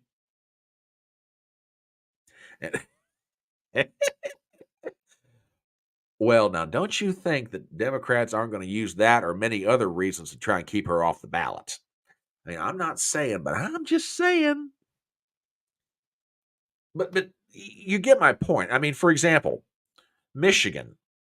If she's on the ballot, if Jill Stein's on the ballot in Michigan, and you got Robert Kennedy there too, it's going to factor into who's going to win and who's going to. The press is going to focus on the horse race of Biden versus Trump. Okay, I get that. But what it's going to come down to is who else is on the ballot in that state with Biden and Trump. And depending on who it is, could determine which one of them, Biden or Trump, winds up winning the state. Now, it's really an oversimplification, and y'all are out there saying, duh. But in this case, it could make a huge difference. The right combination of third-party candidates is really going to determine who wins, because each one of them, in their own way, Kennedy, Cornel West, Jill Stein, and somebody else we're going to mention here in a minute. And yes, Leanne, I saw your comment, honey. I'm not ignoring you. We're going to get to that here in a minute. But the combination of candidates, each one of them brings their own strength or weakness relative to the two major candidates, Biden and Trump. So depending on who's there, it's going to determine who's going to siphon off votes from who and ultimately hand the state to the other guy. So this is going to be really interesting to watch. Now, as always, in her perceptive and loving way, just teeing it off for you. Oh boy, did you put it right up there for me, baby. Love you. Okay, let's get to it because she's bringing up something. What about Joe Manchin? Well, let's get into that. Now, I've told people before on this live stream, I am from the state of West Virginia. And when I saw this news break on Thursday, I kind of expected it. I wasn't surprised by it, but I was surprised at the timing. And that's this. Joe Manchin, Democrat senator from West Virginia, has announced he will not seek re-election in 2024. Now, this headline is a lot of different things for people from West Virginia, okay? This is the end of a political era. There have been certain families and certain names that have dominated Mountain State politics for decades. The Moore family, the late Governor Arch Moore, his daughter Shelley Moore Capito, and now Shelley's nephews and sons are getting into state politics. Okay. Some of them running for Congress even. The Manchin family is one of those families. His famous and infamous uncle A. James, who was a state treasurer. Joe Manchin was a state delegate, Secretary of State, a governor, and now a U.S. Senator. And this is the end of an era. And it might be, and I could be wrong about this, but it might be the last statewide office that the Democrats see for a while. Because I remember when I moved back here in 2000 that Democrats dominated everything. And then over the course of time, starting really in about 2014, the Republicans just slowly started taking it over. And then now it's to the point it's a Republican state all the way up and down. The legislature, the governor's office, the other constitutional offices, state Supreme Court, everything. The Republicans have a lock on pretty much everything except this one Senate seat. And now Joe Manchin's retiring. So now, I said I wasn't necessarily surprised that Manchin is retiring. And the reason I'm not surprised is it doesn't matter whose poll you're talking about. He's in an uphill fight. If the Republican nominee were to wind up being Jim Justice, who's the current governor, and he has declared for the Senate, by the way. He's term limited here in West Virginia. He cannot run for governor again, and he's going to run for the Senate. Manchin is behind by about 13 points to Jim Justice. He would fare better against Alex Mooney, who's the other declared Republican candidate.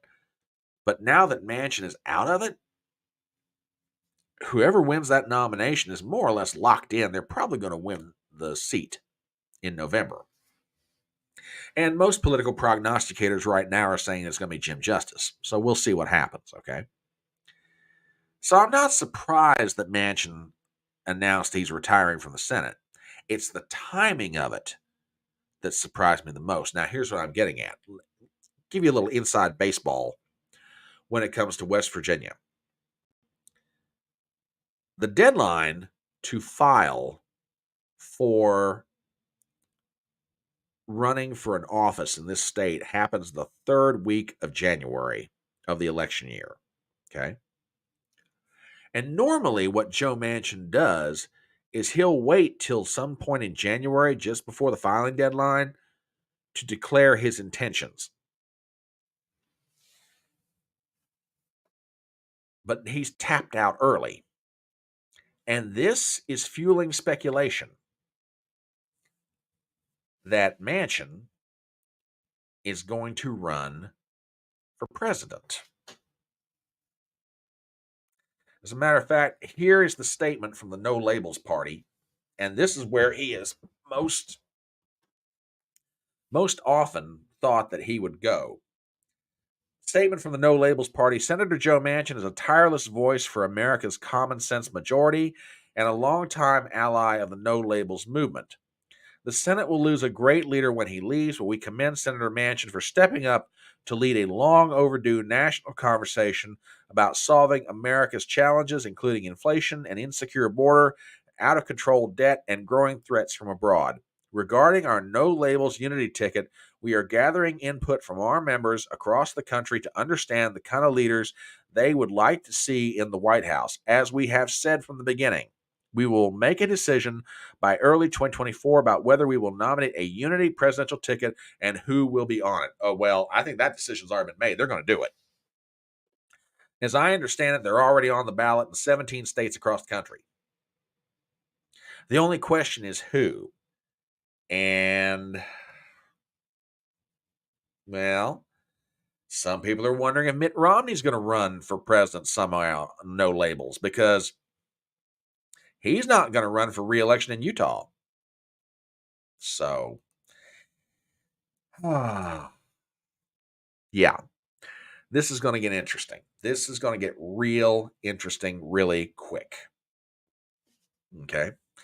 Guys, hang on for 1 second. I will be right back. Don't go anywhere. I'll be right back.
Back. Okay. Yes. Now be quiet. Be quiet. Be quiet. Yeah, too much water. I tell you. Getting old's a pain. But anyway, but yeah, where Joe Manchin is concerned, this is getting really, really interesting because everybody is wondering, is he going to run on no labels? Is no labels going to pick him? And I will tell you what, if Manchin gets into this thing, it's bad enough you got Jill Stein trying to get back on the ballot for the Green Party. But if Manchin gets into this thing, depending on what states he's going to get into, who knows how this plays out? I mean, think about this for 1 second, okay? This is how strange a presidential election year that we've got. Because think about who all conceivably could be on the ballot, depending on what state you're talking about. Biden, Trump, RFK Jr., Cornel West, Jill Stein, Joe Manchin. Now, 4 of those candidates are not going to get a huge number of votes. But any combination of those 4 could wind up causing either Biden or Trump to win or lose a state that they might otherwise win. Now, who do I think Manchin getting into this thing would hurt the most? Probably Biden. Because I can't really see somebody who would vote for Trump, vote for Joe Manchin. They agree on all the same issues. And frankly, it's kind of like Bill Maher's great comment. Why pay the money to go see a tribute band when you can go watch the real thing? In other words, why should I vote for Joe Manchin, who might just be a Johnny-come-lately to the issues he says he cares about, when Donald Trump's the real deal and I can go vote for him? I think it's a good question. I think it's a real good question. So, this week, politically speaking, has been a lot of different things. A lot of them. Oh, yeah, that's always true, too. Bernie might want to buy a house somewhere. So he might. Who knows with him? I'm telling you, we have got it's a wild, wild election year. But not all things are election related. So now we've reached the point of Front Porch Brunch's HodgePodge Stew section. Now, for those of you who are new to Front Porch Brunch, HodgePodge Stew is a collection of stories and articles about different things that may or may not be politically related. But we keep them for moments like this because there's some stuff that comes up that you just got to talk about. And I have to thank Gypsy for this very first one because she pointed this one out to me and I went, yeah, we got to talk about this come Saturday morning. So if you're out there on Rumble, if you're out here on YouTube, if you're out on Twitter, God love you. We're glad you're here. You guys are awesome.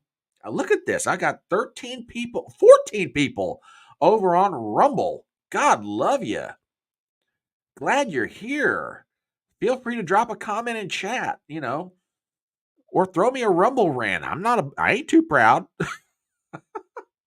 We're glad you're here. I'm having fun in spite of my pit stop, so to speak. We'll just leave it at that. But yeah, I got to thank Gypsy for this first one. And I always said this person would do things I like, and this person would do things I don't like. And I'm not going to lie, this one I don't like. This is from Simon Atiba, who, by the way, is a good journalist out of Africa. He covers the White House. House Speaker Mike Johnson claims, quote, there is insufficient evidence at this moment to initiate formal impeachment proceedings against President Biden.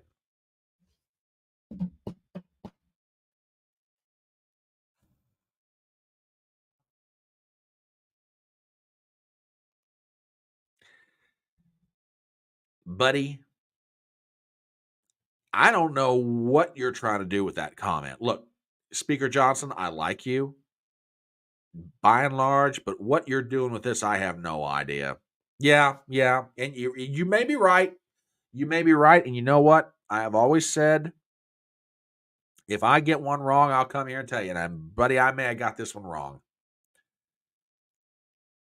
I may have gotten, and when I say I got it wrong, I don't necessarily mean that supporting him for speaker was a bad idea, but the idea that I might have believed this guy was actually serious about impeachment or going forward with it, I may have screwed that one up. And, like I say, the guy does stuff that I'm happy with, does stuff I don't like, and this is one of those moments. Oh God, I hope you're wrong about this. Oh, wait a minute. You talking about Johnson's, or are you talking about Biden's? I think you're talking about Johnson. I just want to make sure.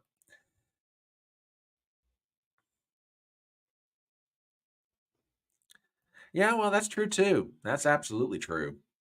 Absolutely true. So yeah, he came out with this glorious little piece of news, and I'm sure it's making everybody real happy. The only thing that might save him on this is if he means that, they don't have the evidence yet. Well, dude, how much more evidence do you need? You've got bank records, you've got transactions, you got wire transfers, you got everything else. What else do you need? I mean, seriously, if the shoe were on the other foot, does anybody think Nancy Pelosi wouldn't be doing an impeachment proceeding now? Oh, wait, she's already done that. Not once, but twice. Okay, she clarified. Thank you, Gypsy. I appreciate that. Does anybody really think that Nancy Pelosi by now wouldn't already be doing impeachment proceedings for a third time on Donald Trump? Crap, he's not even in office anymore. She might be doing it. Who knows? But yeah, he came out with that glorious piece of news, which, like I say, I am not happy about at all. And you know what? Old Laura Loomer,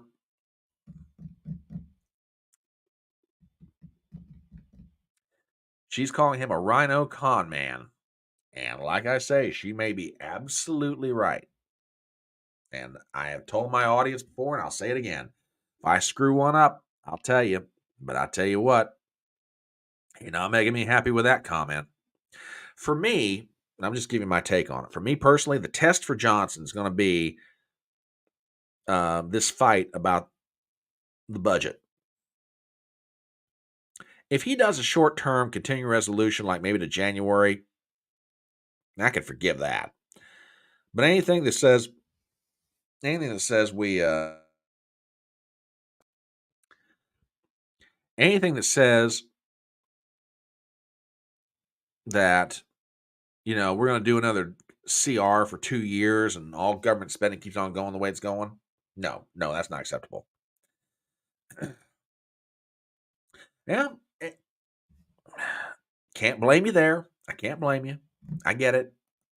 And yeah, this wasn't one of his best moves either. The first interview was with Hannity. So, But there are other things in the news. What else goes on? Well, let's see.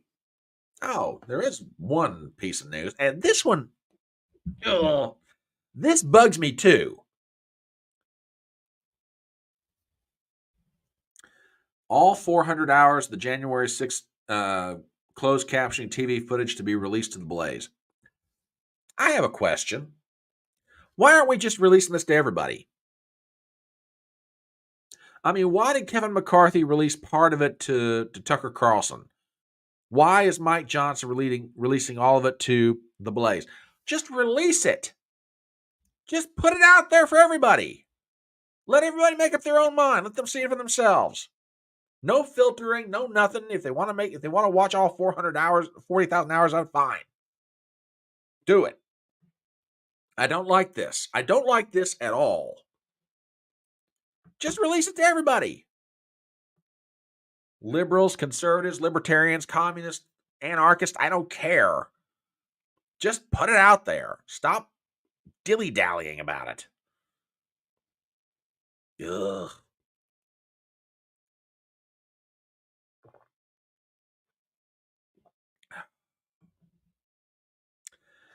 So yeah, I saw that and I thought I'd bring it to everybody's attention. Now, here's one that I find really interesting. And this definitely falls under the oh, wait a minute. Okay, hang on. Oh, this is why. Okay. Now this I did not know. Okay, fair enough. That part I can understand. But I still stand by what I say. Why not just give it to everybody? Yeah. 4chan, the 8 have the footage. They will analyze it in 24. Yeah.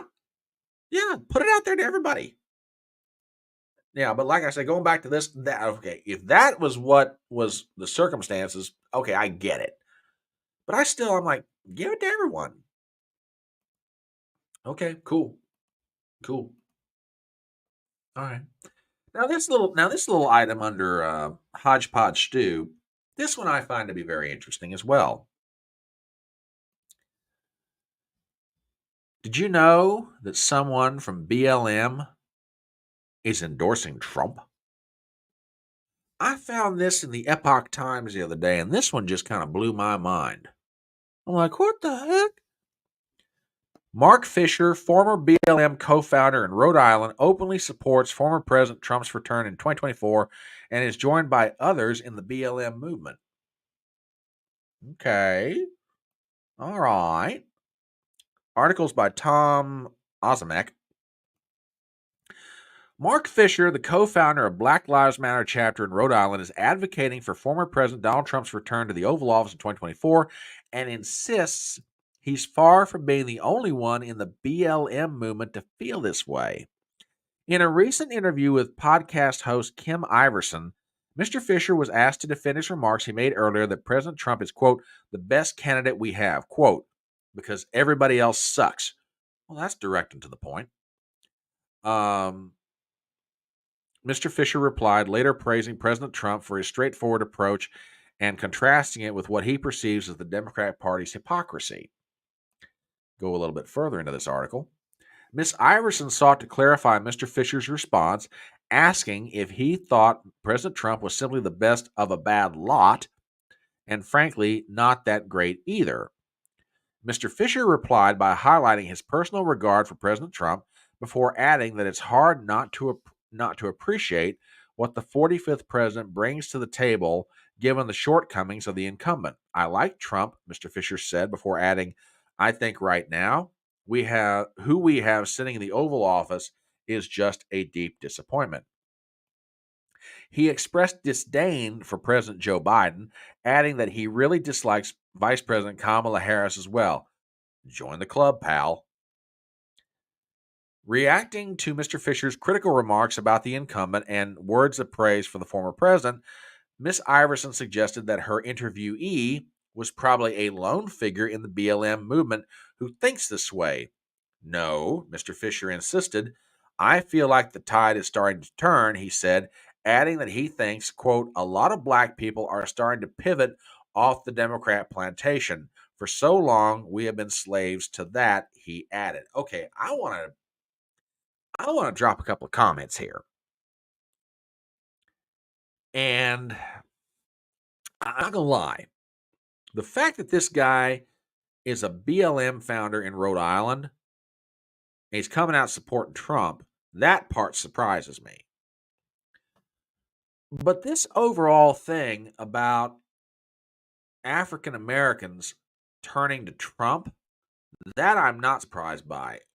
I've been watching and listening to a lot of people now for quite a while, and I've kind of had this theory. I just didn't realize, or I wasn't able to pinpoint how quickly or slowly this trend was happening. And what I'm getting at is this. If you take a look at the past few presidential elections, okay, there is a marked turn by African Americans away from the Democratic nominee. Now, by market, it's a few percentage points each time. But with each passing election, it's becoming more and more obvious that the African American vote is not a guaranteed locked-in vote for Democrats. And I think, and this is just me, there are people who can probably speak to this far better than I can, but much like a lot of things you're seeing in American society right now, politically speaking, there's a generational shift inside the African American vote. African American men and women above a certain age, they're going to vote Democrat. Okay, just take it to the bank, they're going to do it.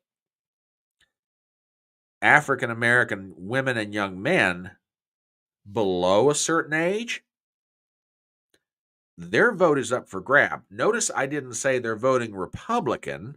I said their vote is up for grabs.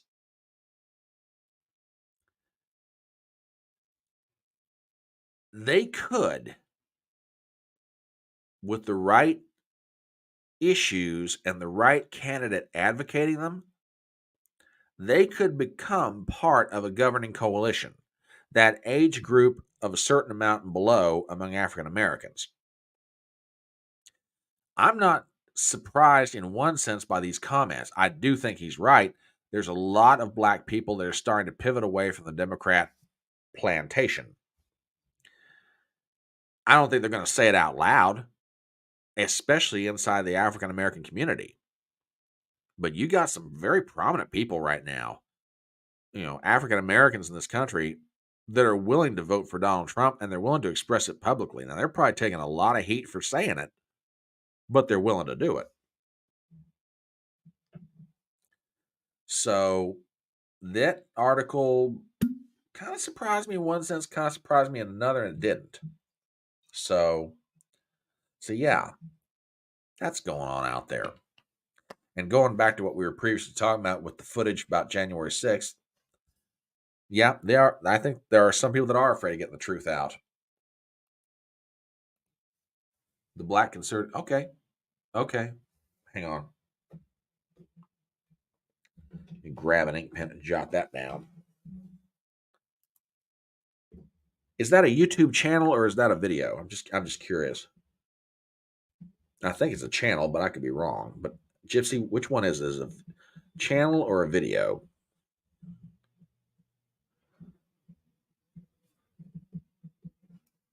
So anyway, something I got to take a look at. So we continue on with HodgePodge Stew. There's one last, and I know I'm running on overtime here, so I apologize. It is a channel. Okay, I'll take a look at it. There's one other story I want to get to. Oh, wait a minute. Oh, okay. I get a lot of heat from my family members. I want to stand up for Trump saving America. Plus, I have a ring tag. Boy, I'll bet you're real popular when that goes off. Well, good for you, Ms. Z Highness. Good for you, and not just because you're supporting Trump. That's not what I'm getting at. I mean, and I say what I'm about to say is true regardless of what period of time we're talking about. Standing up for your political beliefs, especially when you've got people who don't agree with you, especially when you got family members don't agree with you, that is tough. So hat tip to you. Hat tip to you. And anybody else for that matter. So yeah, I got one more story I want to get to, and this one, ooh, I got mixed feelings about this one. This is from Breitbart. Yeah, yeah. Happy Thanksgiving is right. This last one that I want to get to is from Breitbart. This to me has been an ongoing controversy. New York Times denies photographer accompanied Hamas to October 7th attacks. Now, this takes a little bit of setting up, so we're going to read a little bit of this. Article by Joel Pollack.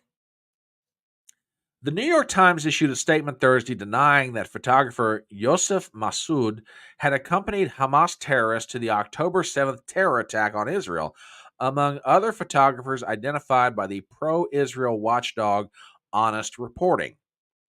Honest Reporting's sensational report pointed out that photographers from several prominent news outlets and agencies appeared to have had unusually good access to the Hamas terrorists and were present when they left and re-entered Gaza. In several photographs, photographers are seen taking pictures of Hamas terrorists kidnapping Israeli hostages. They do not seem threatened, despite the fact that Hamas was shooting every other civilian in sight, nor do they attempt to intervene. Going a little bit further into this article, Honest Reporting named several photographers. Quote, 4 names appear on the AP's photo credits from the Israeli-Gaza border area on October 7th. Hassan Isleah, Yosef Massoud, Ali Mahmoud, and Hatem Ali.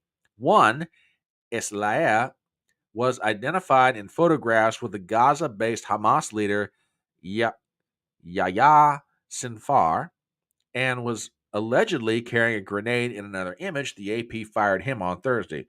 That's probably a pretty good idea on their part, just saying. Going a little bit further, but the Times on Thursday said that Massoud had nothing to do with Hamas. Its full press statement is below. The Associated Press likewise told Breitbart News that it had no advance knowledge of the terror attacks, but the Israeli government is demanding answers from the news agencies involved, with one politician suggesting photographers who participate with the terrorists and attacks should be treated like combatants and killed. Ooh, that's okay, that's a little over the top. Just as Hamas terrorists are being targeted. I'm not quite sure what to make of this one. Basically, what Honest Reporting, and if you're not familiar with their work, they are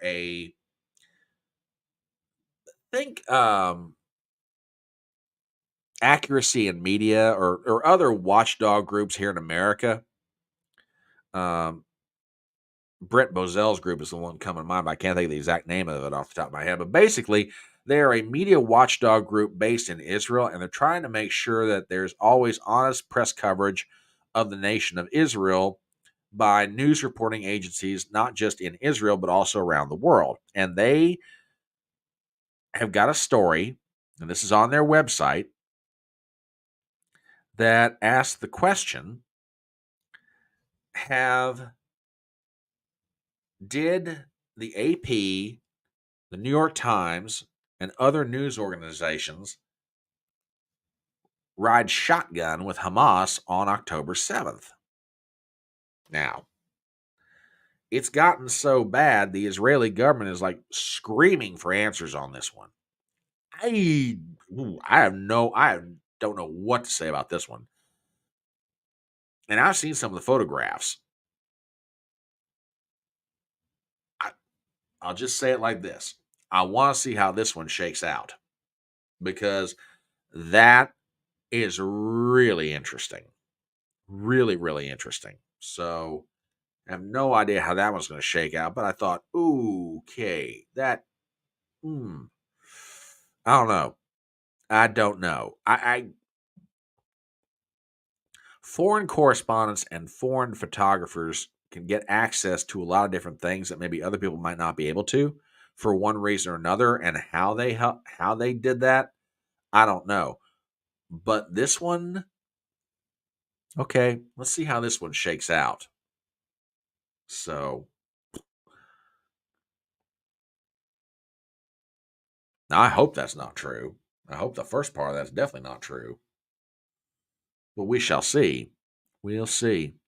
Yeah, I thought that one was pretty interesting. So that's everything I've got for Front Porch Brunch. And as always, I want to thank everybody for being here today. Gypsy up in Connecticut, Z Highness, Robert, Leanne, Mike, Larry, and everybody else who stopped by, especially all you folks over there on Rumble. Y'all are cool.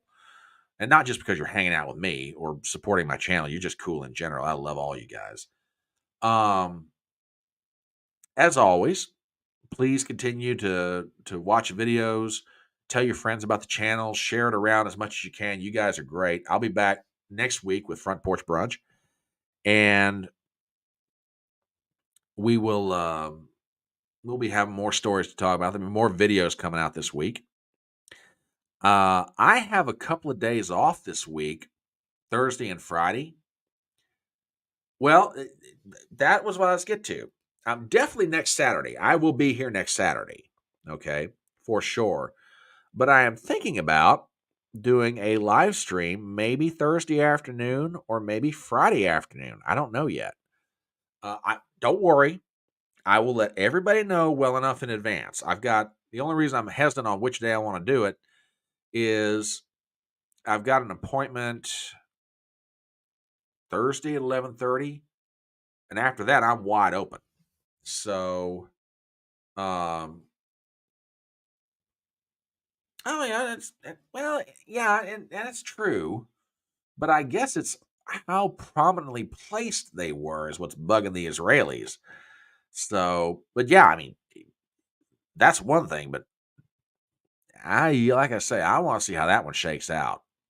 That's going to be interesting to watch because, I agree with you. It's not a new thing. It's one thing to embed them.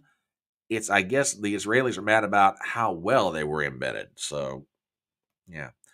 Oh, you won't be here next Saturday, but that's okay. But anyway, to get back to what I was saying, there may be a live stream on Thursday afternoon, and I'm probably going to do it Thursday afternoon. I just don't know the exact time yet. But don't worry, I will let everybody know. Otherwise, I will be back with new videos for next week. Please continue to share the channel around. I've run into a very interesting thing, and I don't know if it's me or if it's YouTube, but I am like absolutely stuck at a certain number of subscribers right now, and I can't get to move. Which I get it. I'm the new kid on the block as far as like the kind of coverage that I do, but it's just like I just can't get the thing to move. So please share videos, please share the links around. If you have friends that don't